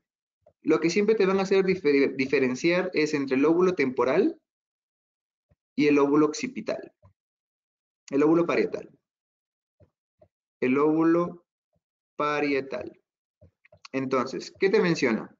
Si tenemos lesión de hemisferios dominantes o no dominantes. De hemisferios dominantes y no dominantes. ¿Ok? Entonces, en el lóbulo temporal, hemisferio dominante, es decir, en el lado izquierdo, si hay lesión de hemisferio dominante izquierdo, vas a encontrar afasia de Wernicke, que es la fascia de la comprensión del lenguaje. ¿Ok? Vas a encontrar amusia, que quiere decir el paciente no reconoce las canciones o no puede recordarlas, ¿no? Y en lo que es en el lóbulo parietal, en el hemisferio dominante, acá hay un síndrome muy importante y que siempre te van a preguntar, siempre. Síndrome de Gerstmann o Gerstmann, como quieras decirlo.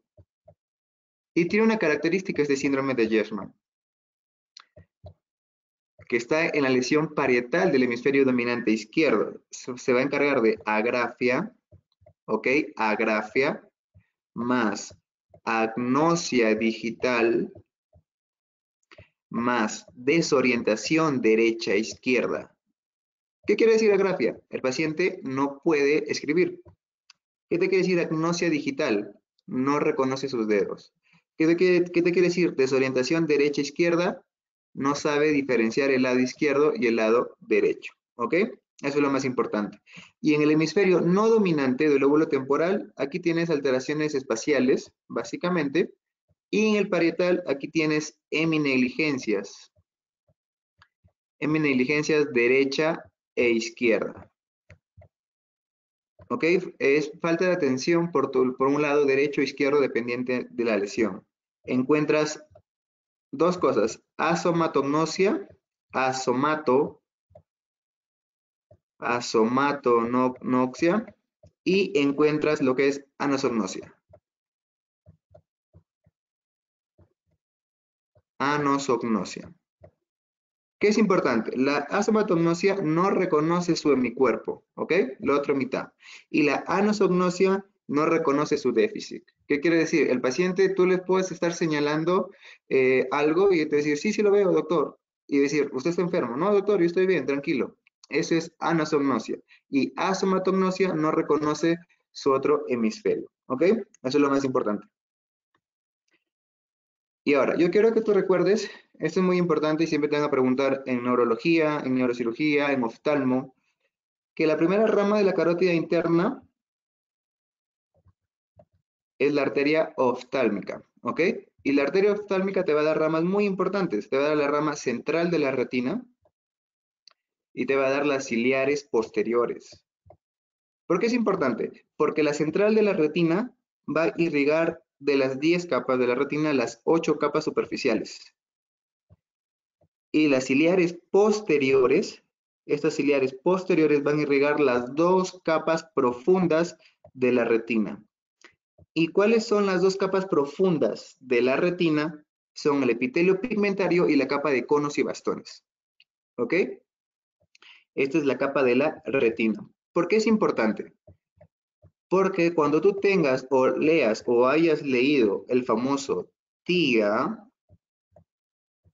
el accidente vascular transitorio, te menciona siempre pérdida súbita de la visión, que se le conoce como amaurosis fugaz. Amaurosis fugaz, pérdida súbita de la visión. Y esta amaurosis fugaz se explica porque la arteria carótida interna es su primera rama de la oftálmica y el trombo usualmente en un TIA fugaz unilateral. Unilateral, ¿ok? Eso es lo más importante que quiero que recuerdes. Y que en la vía de la visión vas a encontrar lesiones a diferentes alturas y que siempre son características de pregunta. Si se afecta el nervio óptico, ¿qué te va a causar? Una anoxia monocular. Una anoxia monocular. ¿Qué quiere decir? Que el paciente no va a ver en un ojo, va a estar así. Este ojo no va a ver, por ejemplo, ¿no? Si fuera lesión en el derecho, no ve el derecho. Ahora, ¿qué pasa si te preguntan a nivel del quiasma óptico? Lo más preguntado y lo más característico. Acá ya es una hemianoxia heterónima bitemporal. Bitemporal. Cuando se lesiona el quiasma óptico. ¿Qué quiere decir? Que en el quiasma óptico nosotros recordamos las zonas nasales y temporales, ¿cierto? Temporal, temporal, nasal, nasal. En una lesión del quiasma óptico va a haber hemianoxia de las temporales. Por eso dice hemianoxia bitemporal. ¿Cuáles son causas frecuentes de quiasma óptico? Tumores, craniofaringiomas en niños, adenomas en adultos. Lo más característico de hemianoxia bitemporal. Hasta ahí es fácil. ¿Qué pasa si te preguntan después del quiasma? Cuando hay lesiones a nivel de las cintillas ópticas, te va a producir una hemianoxia. Acá presten mucha atención porque acá va a ser varias preguntas y diagnósticos diferenciales muy importantes. Hemianoxia homónima contralateral. Cuando hay afectación del tracto óptico o de la cintilla óptica. ¿Ok? Hemianoxia homónima contralateral. No es la única. También puede haber cuadrantoxias, pero es mucho más específico. Yo quiero enfocarme en la hemianoxia. Ahora, ¿qué pasa si hay afectación de las radiaciones ópticas? También te causa lo mismo. Te puede causar una hemianoxia homónima contralateral. Lo mismo, si hay afectaciones de las radiaciones ópticas. También te puede causar lo mismo. ¿Y qué pasa si hay afectación? También lo mismo. Hemianoxia homónima contralateral. Entonces, el dato aquí es cómo las diferencio. Aquí el dato es cómo las diferencio. Porque si recuerdas que yo te comenté que en las radiaciones ópticas, por la cerebral media te puede causar una hemianoxia homónima contralateral, igual que una cerebral posterior. Aquí voy a ponerle M. Entonces, ¿cómo las diferenciamos? Es que en la zona occipital, cuando hay lesión de zona occipital, se respeta mácula, visión central. Respeta mácula. Ese es el dato más importante. Respeta mácula. Ahora, ¿qué pasa si hay lesión de la cintilla óptica? Si hay lesión de la cintilla óptica, no respeta el reflejo pupilar. No respeta el reflejo pupilar. Y vamos a explicarlo posteriormente. ¿Y qué pasa si es de las radiaciones ópticas? Respeta el reflejo pupilar. Ese es el dato más importante en cuanto a las vías de la visión, ¿ok? Entonces, lesión de nervio óptico, anoxia monocular, que siempre es ipsilateral. Lesión de quiasma óptico, hemianoxia bitemporal. Lesión de cintilla óptica, hemianoxia homónima contralateral, que no respeta el reflejo pupilar. Lesión de radiaciones ópticas, hemianoxia homónima contralateral, que sí respeta el reflejo pupilar, y en zona occipital, hemianoxia homónima contralateral, que respeta mácula, visión central. ¿Ok? Ese es el dato, visión central. ¿Por qué? Porque la mácula está irrigada por la arteria oftálmica, en su mayor parte, y la oftálmica es rama de la carótida interna. Es por eso. ¿Ok? Porque esa zona es por la cerebral posterior. Eso es lo más importante con respecto a vía visual. Y aquí tenemos la vía pupilar aferente, que te van a preguntar siempre, siempre, siempre. Recuerda que la vía tienes 4 neuronas, la retina, el núcleo de Ehringer, el cuerpo geniculado lateral, la tercera neurona y el núcleo pretectal, la cuarta neurona que se encuentra en la zona occipital. Lo que quiero que recuerdes es que la vía aferente está parada por el nervio óptico, el segundo par. La vía aferente, porque la vía eferente está dada por el tercer par craneal. Y recuerda que aquí son los núcleos de Ehringer y que estos comparten fibras, ¿ok? Entonces, el reflejo, te van a preguntar reflejo fotomotor y reflejo consensual. El reflejo fotomotor es directo. ¿Qué quiere decir? Recuerda que el parasimpático, ¿qué te causa el parasimpático? Te causa miosis. Te causa miosis. ¿Y qué te causa el simpático? Midriasis. Te causa midriasis. Por lo tanto, si tú expones una linterna en un paciente en oscuridad a la luz, esta pupila se va a hacer miótica. Es su respuesta. La aferencia le envía al nervio óptico y va a enviar la eferencia como una miosis. Eso es lo normal. Pero ¿qué pasa? Cuando hay afectación del reflejo pupilar aferente, tienes un nombre muy bonito. En neurología, los nombres más bonitos o más llamativos apréndetelos, porque son los que te van a preguntar siempre. Tienes, en pupilas, tienes 3 reflejos, o 3 nombres. Pupila de Marcos-Gunn o Marcos-Gann, como quieras llamarlo. Marcos-Gunn o Marcos-Gann. Tienes pupila de Addy. Son las 3 pupilas. Y la pupila de Argyll-Robertson. ¿Ok? La pupila de Argyll-Robertson. Son los 3 tipos de pupilas más características y que te van a preguntar siempre. ¿Ok?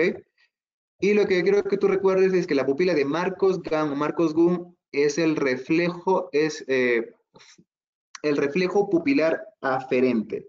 Defecto pupilar aferente. ¿Qué quiere decir? 1. Supongamos este ojo esté afectado el nervio óptico. Supongamos. Entonces, vas a darle luz a este ojo y va a estar imidriasis. No hay respuesta. Ahora, tú te vas al ojo sano. Y te va a dar una miosis porque se encuentra normal, se encuentra bien este nervio. Y te va a dar una miosis. ¿Ok?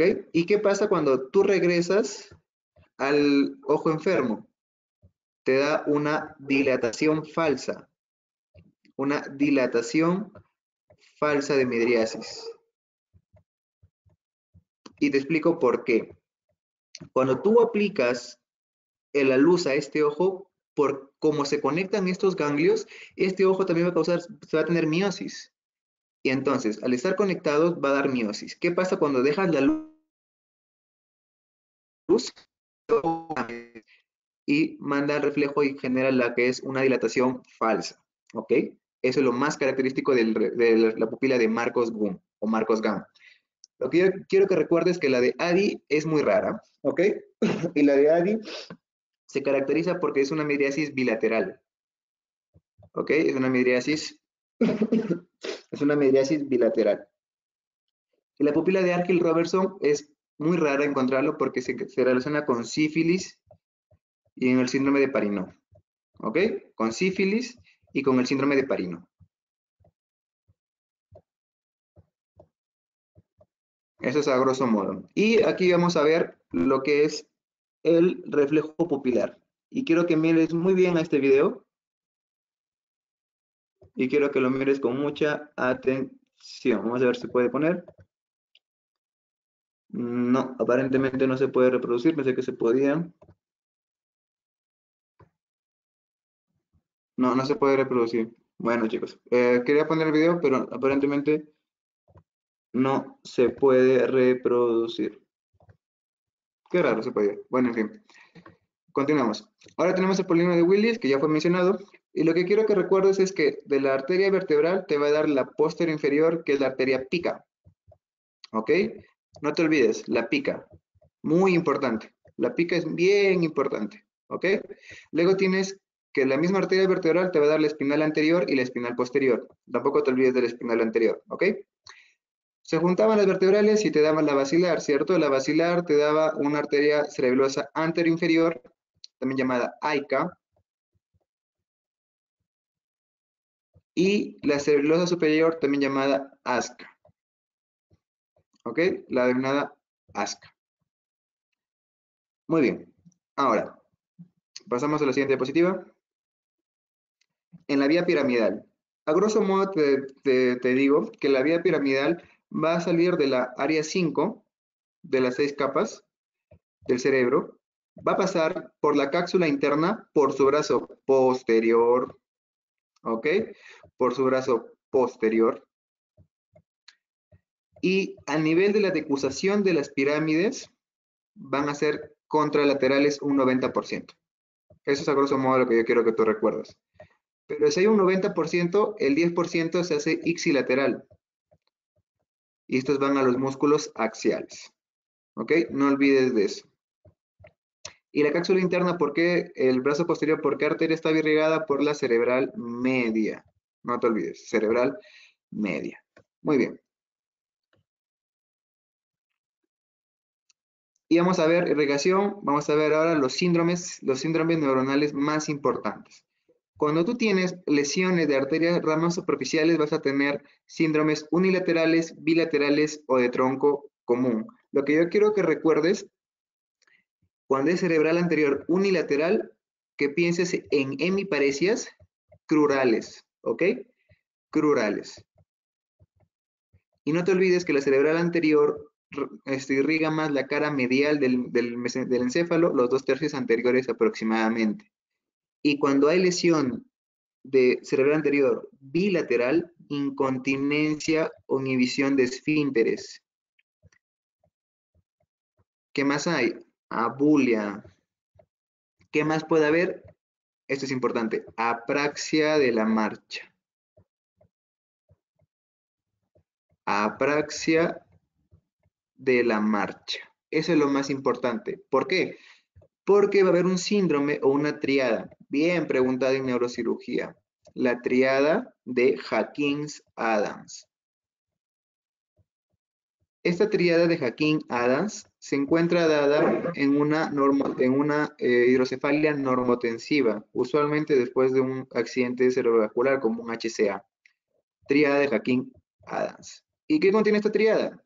Pues contiene apraxia de la marcha, contiene abulia o inhibición frontal y contiene incontinencia de esfínteres. Esa es la famosa triada de Hawkins-Adams. Y con respecto a las ramas profundas, la arteria de Heuner, ¿qué te va a dar? La arteria de Heuner irriga parte del brazo anterior de la cápsula interna y lo que te va a dar es una hemiparesia braquial. Ese es el dato.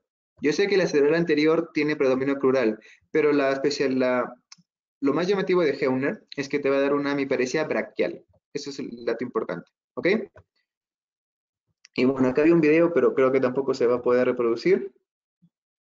No sé por qué se reproducían sin ningún problema. Aquí está, lo siento, ahí era. Acá, así era, mira, eso quería enseñarles. Ven la meiosis y viene la dilatación. Eso es pupila de Marcos Gunn. Meiosis a la luz y al otro reflejo ocurre una dilatación, falsa dilatación. Eso es lo que les quería enseñar. Y yo quiero que tú recuerdes algo muy importante aquí, que aprendas a diferenciar entre apraxia y ataxia de la marcha. Apraxia de la marcha es cuando hay afectación de cerebral anterior, ¿ok?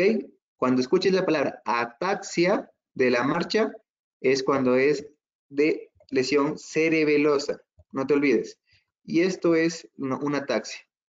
El paciente da pasos descoordinados, ha perdido la cinética de la marcha. Eso es una apraxia de la marcha, chicos. ¿Ok? No te olvides, ese camino un paciente con apraxia. Eso es, por favor. ¿Ok? Muy bien. Y tenemos la cerebral media. La cerebral media es muy importante porque en sus lesiones, en sus segmentos te va a dar lesiones. Hay segmento M1, M2, M3, eso varía mucho según la literatura que tú leas, porque también hay segmento M4. Algunos consideran el M3 y el M4 un solo segmento. Y el segmento M1 va a los ganglios basales, básicamente. El segmento M2 en la zona de la ínsula, las zonas corticales. Eso depende mucho de la bibliografía que ustedes lean, chicos. Lo importante es la clínica. Cuando hay afectación de M1, aquí va ¿qué sustancia, qué estructura va a estar acá? La cápsula interna. Entonces, si se afecta la cápsula interna, por aquí pasaba la vía piramidal. Entonces, ¿qué te va a dar? Hemiparesia contralateral. ¿Por qué contralateral? Porque decusaban el 90% a nivel de la decusación de las pirámides, ¿cierto? Muy bien. Ahora, acá hay otro dato. Ese es con respecto a un ACV isquémico, ¿no? Pero también puede haber un ACV hemorrágico, que aquí tienen las famosas arterias lenticuloestriadas que te van a dar el famoso aneurismo de Charcot-Bouchard, ya mencionado, muy importante. Pero es un ACV isquémico, perdón, hemorrágico. Son aneurismas hemorrágicos de Charcot-Bouchard. Eso te va a dar una hemorragia intraparenquimatosa, básicamente, ¿ok? De Charcot-Bouchard.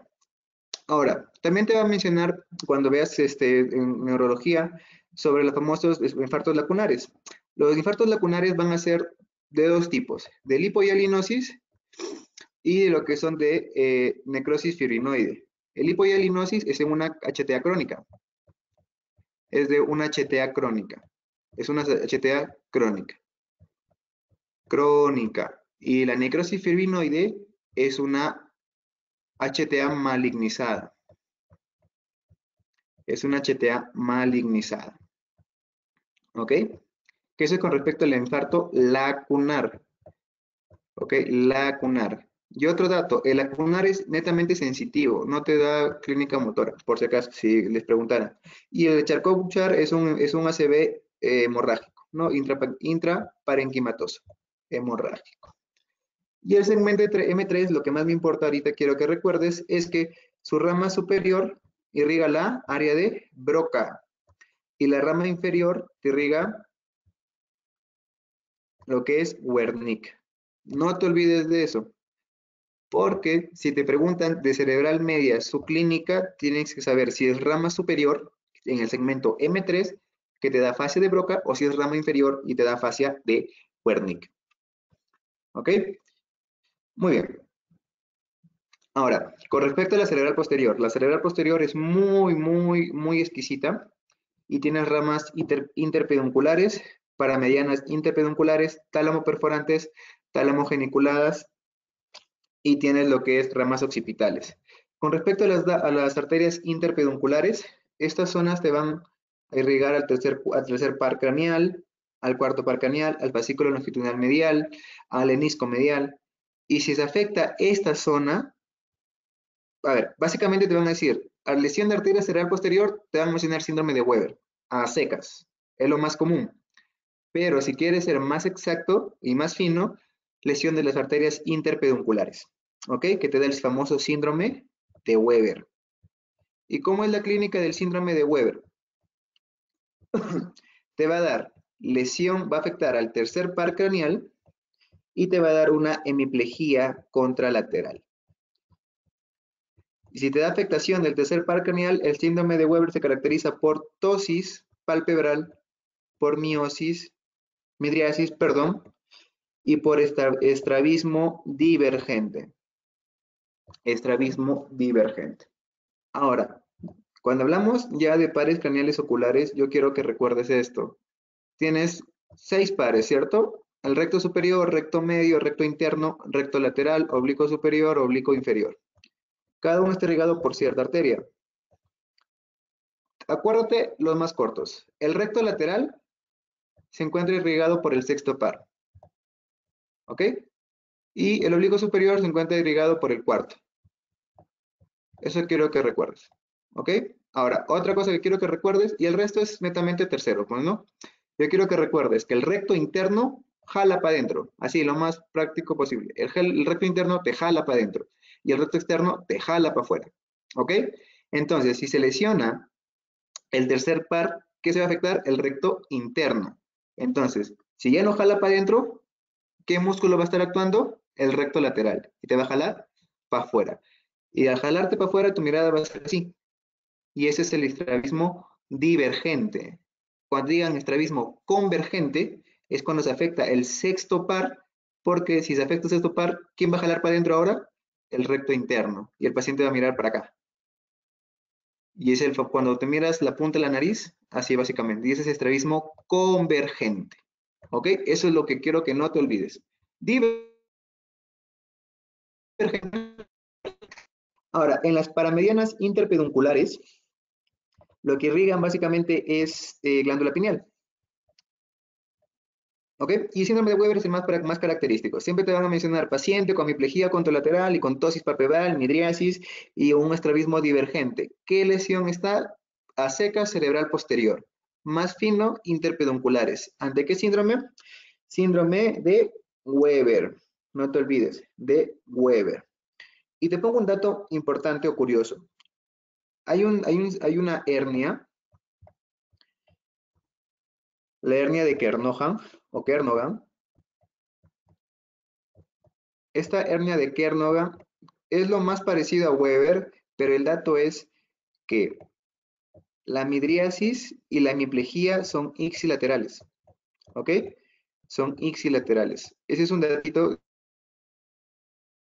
La hernia que tanto la midriasis como la hemiplegia son ipsilaterales. En cambio acá la hemiplegia es contralateral y el tercer par es ipsilateral. ¿Ok? Y otra cosa, chicos, que no te olvides, cuando haya lesión de pares craneales, siempre es ipsilateral la lesión. No te olvides. Cuando te digan afectación del séptimo par, siempre piensa, si en el lado izquierdo, es probable que la lesión esté en ese lado. Los pares craneales siempre son ipsilaterales a la lesión. Ipsilaterales a la lesión, pares craneales. Nunca te olvides. ¿Ok? Los pares craneales siempre son ipsilaterales. Ahora, con respecto a las tálamo perforantes y las tálamo geniculadas, las tálamo perforantes, llamadas cuando tiene una variación de origen, tiene lo que es la famosa arteria de Percheron, se va a encargar de irrigar a la parte anterior, media e inferior del tálamo, y las tálamo geniculadas a las centrales y posteriores del tálamo. ¿Por qué es importante? Porque te dan síndromes. Y el que más me importa es el síndrome de las tálamo geniculadas, el síndrome de Deregin y Roussy. Deregin, ojo chicos, completo, porque hay otro síndrome que también es de Deregin. Deregin y Roussy. ¿Qué te dice el síndrome de Deregin y Roussy? Te va a dar una hemihipoestesia contralateral, ¿ok? Esa es la clínica, hemihipoestesia contralateral. Pero el dato es que cuando el paciente se recupera de esta lesión, cuando ya tiende a recuperar la sensibilidad, la movilidad, hay un dolor crónico en la lesión. A las días o semanas de la recuperación. ¿Qué quiere decir? Dice paciente con hemianestesia contralateral que posteriormente, después de un tiempo, ha tenido dolor crónico en la zona de la lesión afectada o en la zona afectada. Es el síndrome de Deregin y Roussy, lesión de las tálamo geniculadas. ¿Ok? Ese es muy importante y siempre preguntado. Y las tálamo perforantes te van a dar coriatetosis, hemievalismo, clínica extrapiramidal contralateral. Recuerda que el tálamo forma parte de la vía extrapiramidal y es el que se encarga de los movimientos más finos, ¿no? Es el gerente, el sugerente, porque el gerente es el cerebro. Y cuando hay lesión de ramas occipitales, pues ya hemos visto, te causa una hemianoxia homónima contralateral, si es unilateral. Ahora, ¿qué pasa si se lesionan las dos cerebrales posteriores? Acá, las dos, bilaterales. Te da otro síndrome, el síndrome de Antón, que es la denominada ceguera cortical. La denominada ceguera cortical. ¿Qué quiere decir ceguera cortical? Tú le muestras al paciente, le enseñas 4 dedos y le dices, señor, ¿cuántos dedos está viendo? 1. Él cree que está viendo 1. ¿Qué quiere decir? El paciente piensa que ve, aunque no esté viendo. Ese es en términos de la ceguera cortical, el síndrome de Antón. Y le cambias, dices, señor, ¿ahora cuántos dedos le estoy mostrando? Le estás mostrando 2, pero él te dice 5. Él niega que tiene una afección. Es el síndrome de Antón. Rarísimo, pero ocurre. Ahora tenemos la arteria basilar. Lo hago porque hay unas ramas muy importantes aquí y algunos síndromes que quiero que tú recuerdes. Quiero que recuerdes que en las ramas paramedianas, ¿ok? En estas ramas paramedianas te van a dar el síndrome de Miller-Gulber. Miller.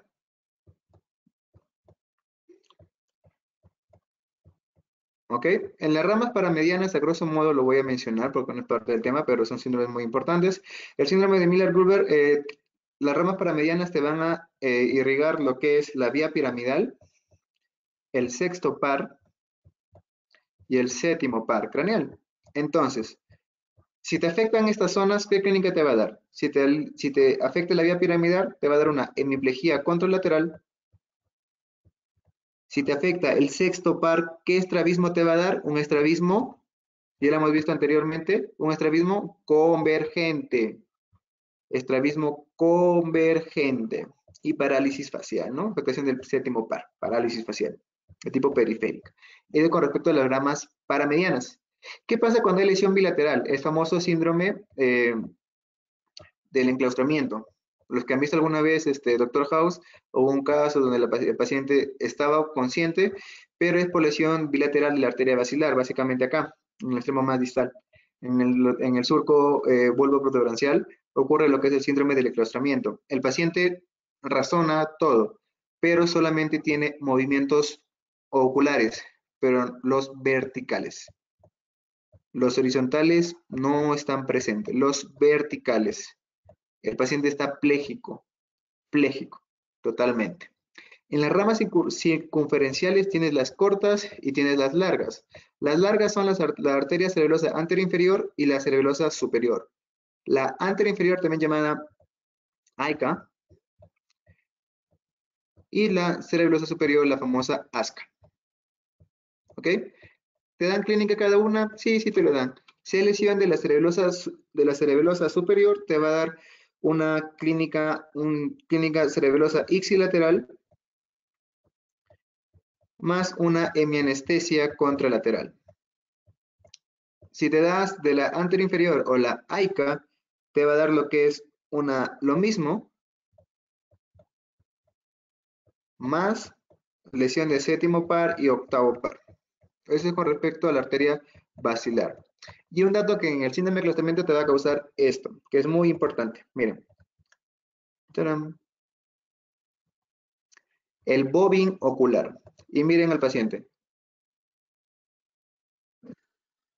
Movimientos netamente verticales. Bobbing ocular. Paciente con síndrome de enclaustramiento. Bobbing ocular. El paciente te escucha, razona, todo, ¿eh? Pero no puede hacer nada, solamente hacer esos movimientos y parpadear. Muy bien. Y ya terminando, tenemos la arteria vertebral, que la que más me interesa es la famosa posterior-inferior, que te va a dar, que es la famosa pica. ¿Ok? Que es la famosa pica. Que es la famosa pica. Muy bien. Y aquí tenemos, estos son síndromes vulvares, ¿ok? Síndromes vulvares. Tienes dos síndromes, el síndrome de Wallenberg, alterno de Wallenberg, y el síndrome de Deregin. Ojo, Deregin, porque hay uno que es Deregin y Rossi, que era talámico, no te olvides. Entonces, a grosso modo, yo te voy a decir que en el bulbo, vas a encontrar el síndrome de Wallenberg, o también llamado síndrome dorsolateral, y el síndrome de Deregin, el síndrome anterior o síndrome medial, según la referencia que tú leas. En el síndrome de Wallenberg, algo bien característico. En la zona anterior, aquí vas a encontrar lo que es el menisco medial y lo que es el fascículo córtico espinal, que es la vía piramidal, y lo que es el 12º par, el hipogloso. Esto se afecta en Deregin. Entonces, si hay lesión del menisco medial, lesión de la propiocepción contralateral, lesión de la vía córtico-espinal, hemiparesia contralateral,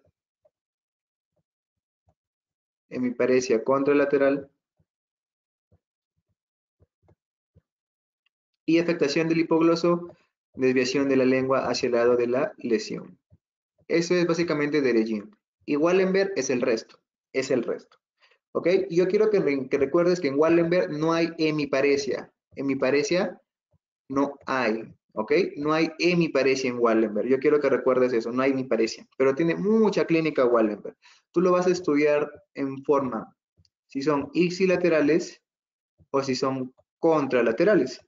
El más fácil es el contralateral. Si es contralateral, va a ser hipoestesia, hipoestesia contralateral, porque se afecta la vía espinotalámica, que era el tacto grueso y la temperatura. En cambio, acá se afecta la vía del menisco medial, que es el tacto epicrítico y de la propiocepción.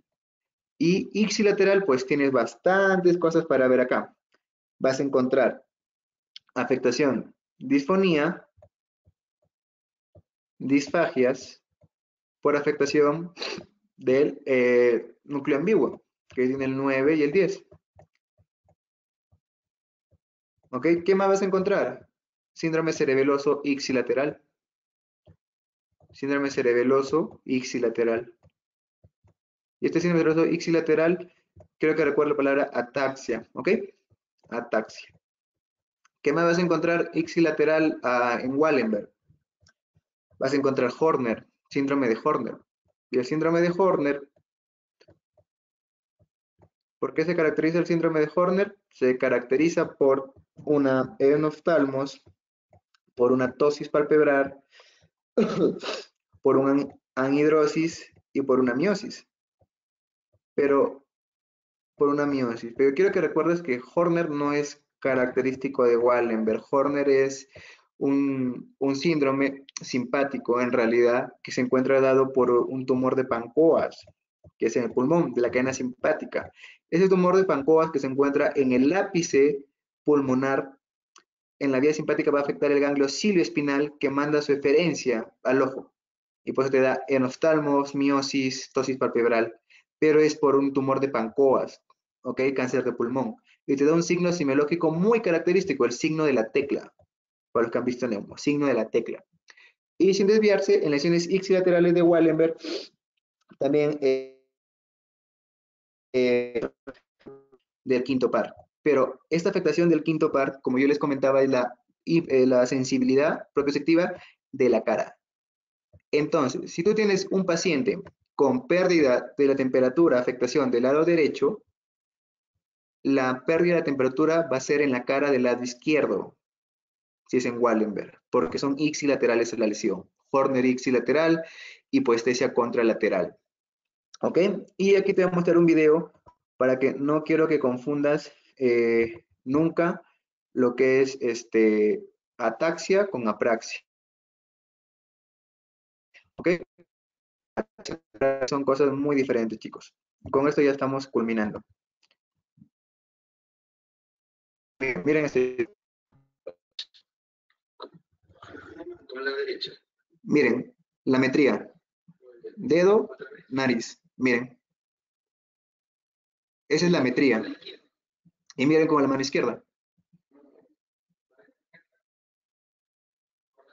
Lo hace normal. En cambio, con la derecha, miren, falta de la metría. Es ipsilateral. Entonces, la lesión estaría en el lado derecho. Ahora miren, esa es la ataxia de la marcha. Miren.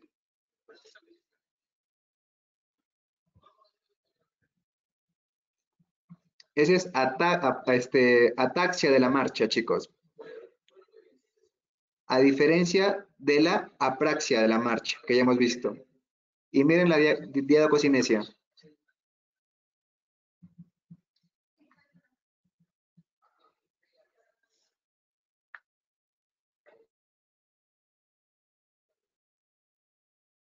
No pueden hacerlo. Y ese es un síndrome cerebeloso, característico. Característico. Y quiero que recuerdes afasias. Esto básicamente lo que quiero que recuerdes aquí son afasias de Broca y la fascia de Wernicke. La fascia de Broca, la fascia de Wernicke y la fascia de Broca. ¿Ok? La fascia de Wernicke yo llamo la fascia del hombre. Siempre lo digo, la fascia del hombre. El mejor ejemplo, chicas, es cuando estás con tu enamorado y estamos viendo partido, nos preguntas algo y te respondemos cualquier cosa. La fascia de Wernicke. Te escucho, puedo hablarte, pero tal vez no te entiendo, porque estoy bien concentrado en el partido. Tú dices al paciente, ¿cómo se llama? No sé, te dice perro, gato, lacto, te habla, pero no te entiende. La fascia de Wernicke. Y la fascia de Broca, yo la llamo la fascia de la mujer. Porque cuando las señoritas se molestan, a veces no te responden. Te entienden, pero no te hablan. No te quieren responder. La fascia de Broca. Tú le preguntas, señor, ¿cómo se llama? Te entiende, pero no sabe hablar. Pero no sabe hablar. Yo lo considero así. Y aquí tenemos un algoritmo del neuro de Sarrans, por si acaso, está muy bueno, sobre las afasias.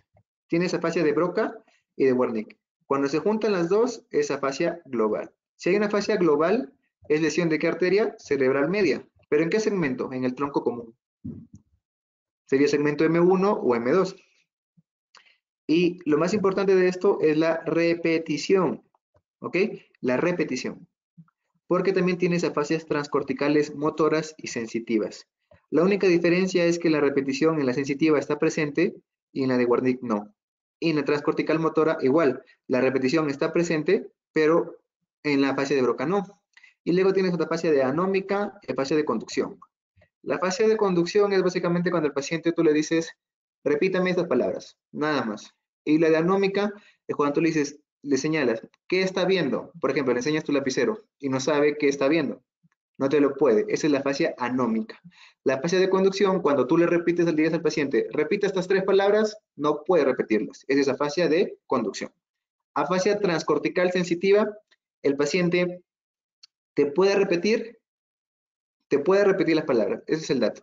Y la fascia transcortical motora, el paciente te puede repetir también, con diferencia de Broca y de Wernicke. Y bueno, chicos, como hemos culminado, y recuerden que medicina, lo nuevo de hoy será viejo para mañana. Y espero les haya gustado esta exposición y no sé si habrá algunas preguntas. Sí, chicos, pueden escribir sus preguntas en el chat y estaríamos respondiéndolas. Asimismo, recordarles que para que reciban su constancia tienen que aprobar el post-test, que ahorita se los estoy enviando, y que este tiene un decline de 15 minutos más de la hora del envío. Asimismo, tenemos una trivia en la cual vamos a poder darles premios. Por ejemplo, está el pack de Neuro, donde hay libros, hay revistas y hay un manual de Amir. Entonces es muy interesante que podrían participar para que así puedan ganar.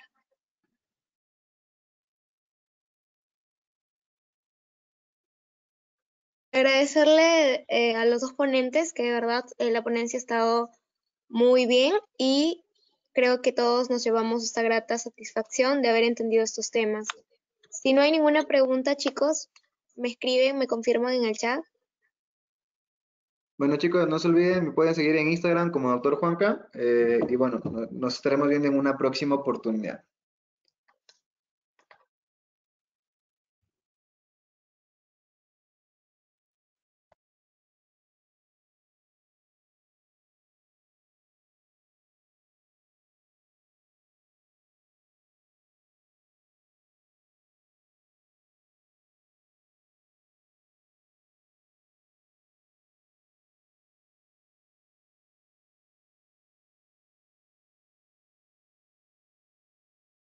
Chicos, también recordarles que deben poner o escribir bien su correo electrónico para que les pueda llegar el certificado automático. Chicos, es cierto, te Después está de comentando, responder su post-test. de los temas tocados hoy día con el doctor Carlos Andrés García, el próximo lunes, estén atentos a las redes.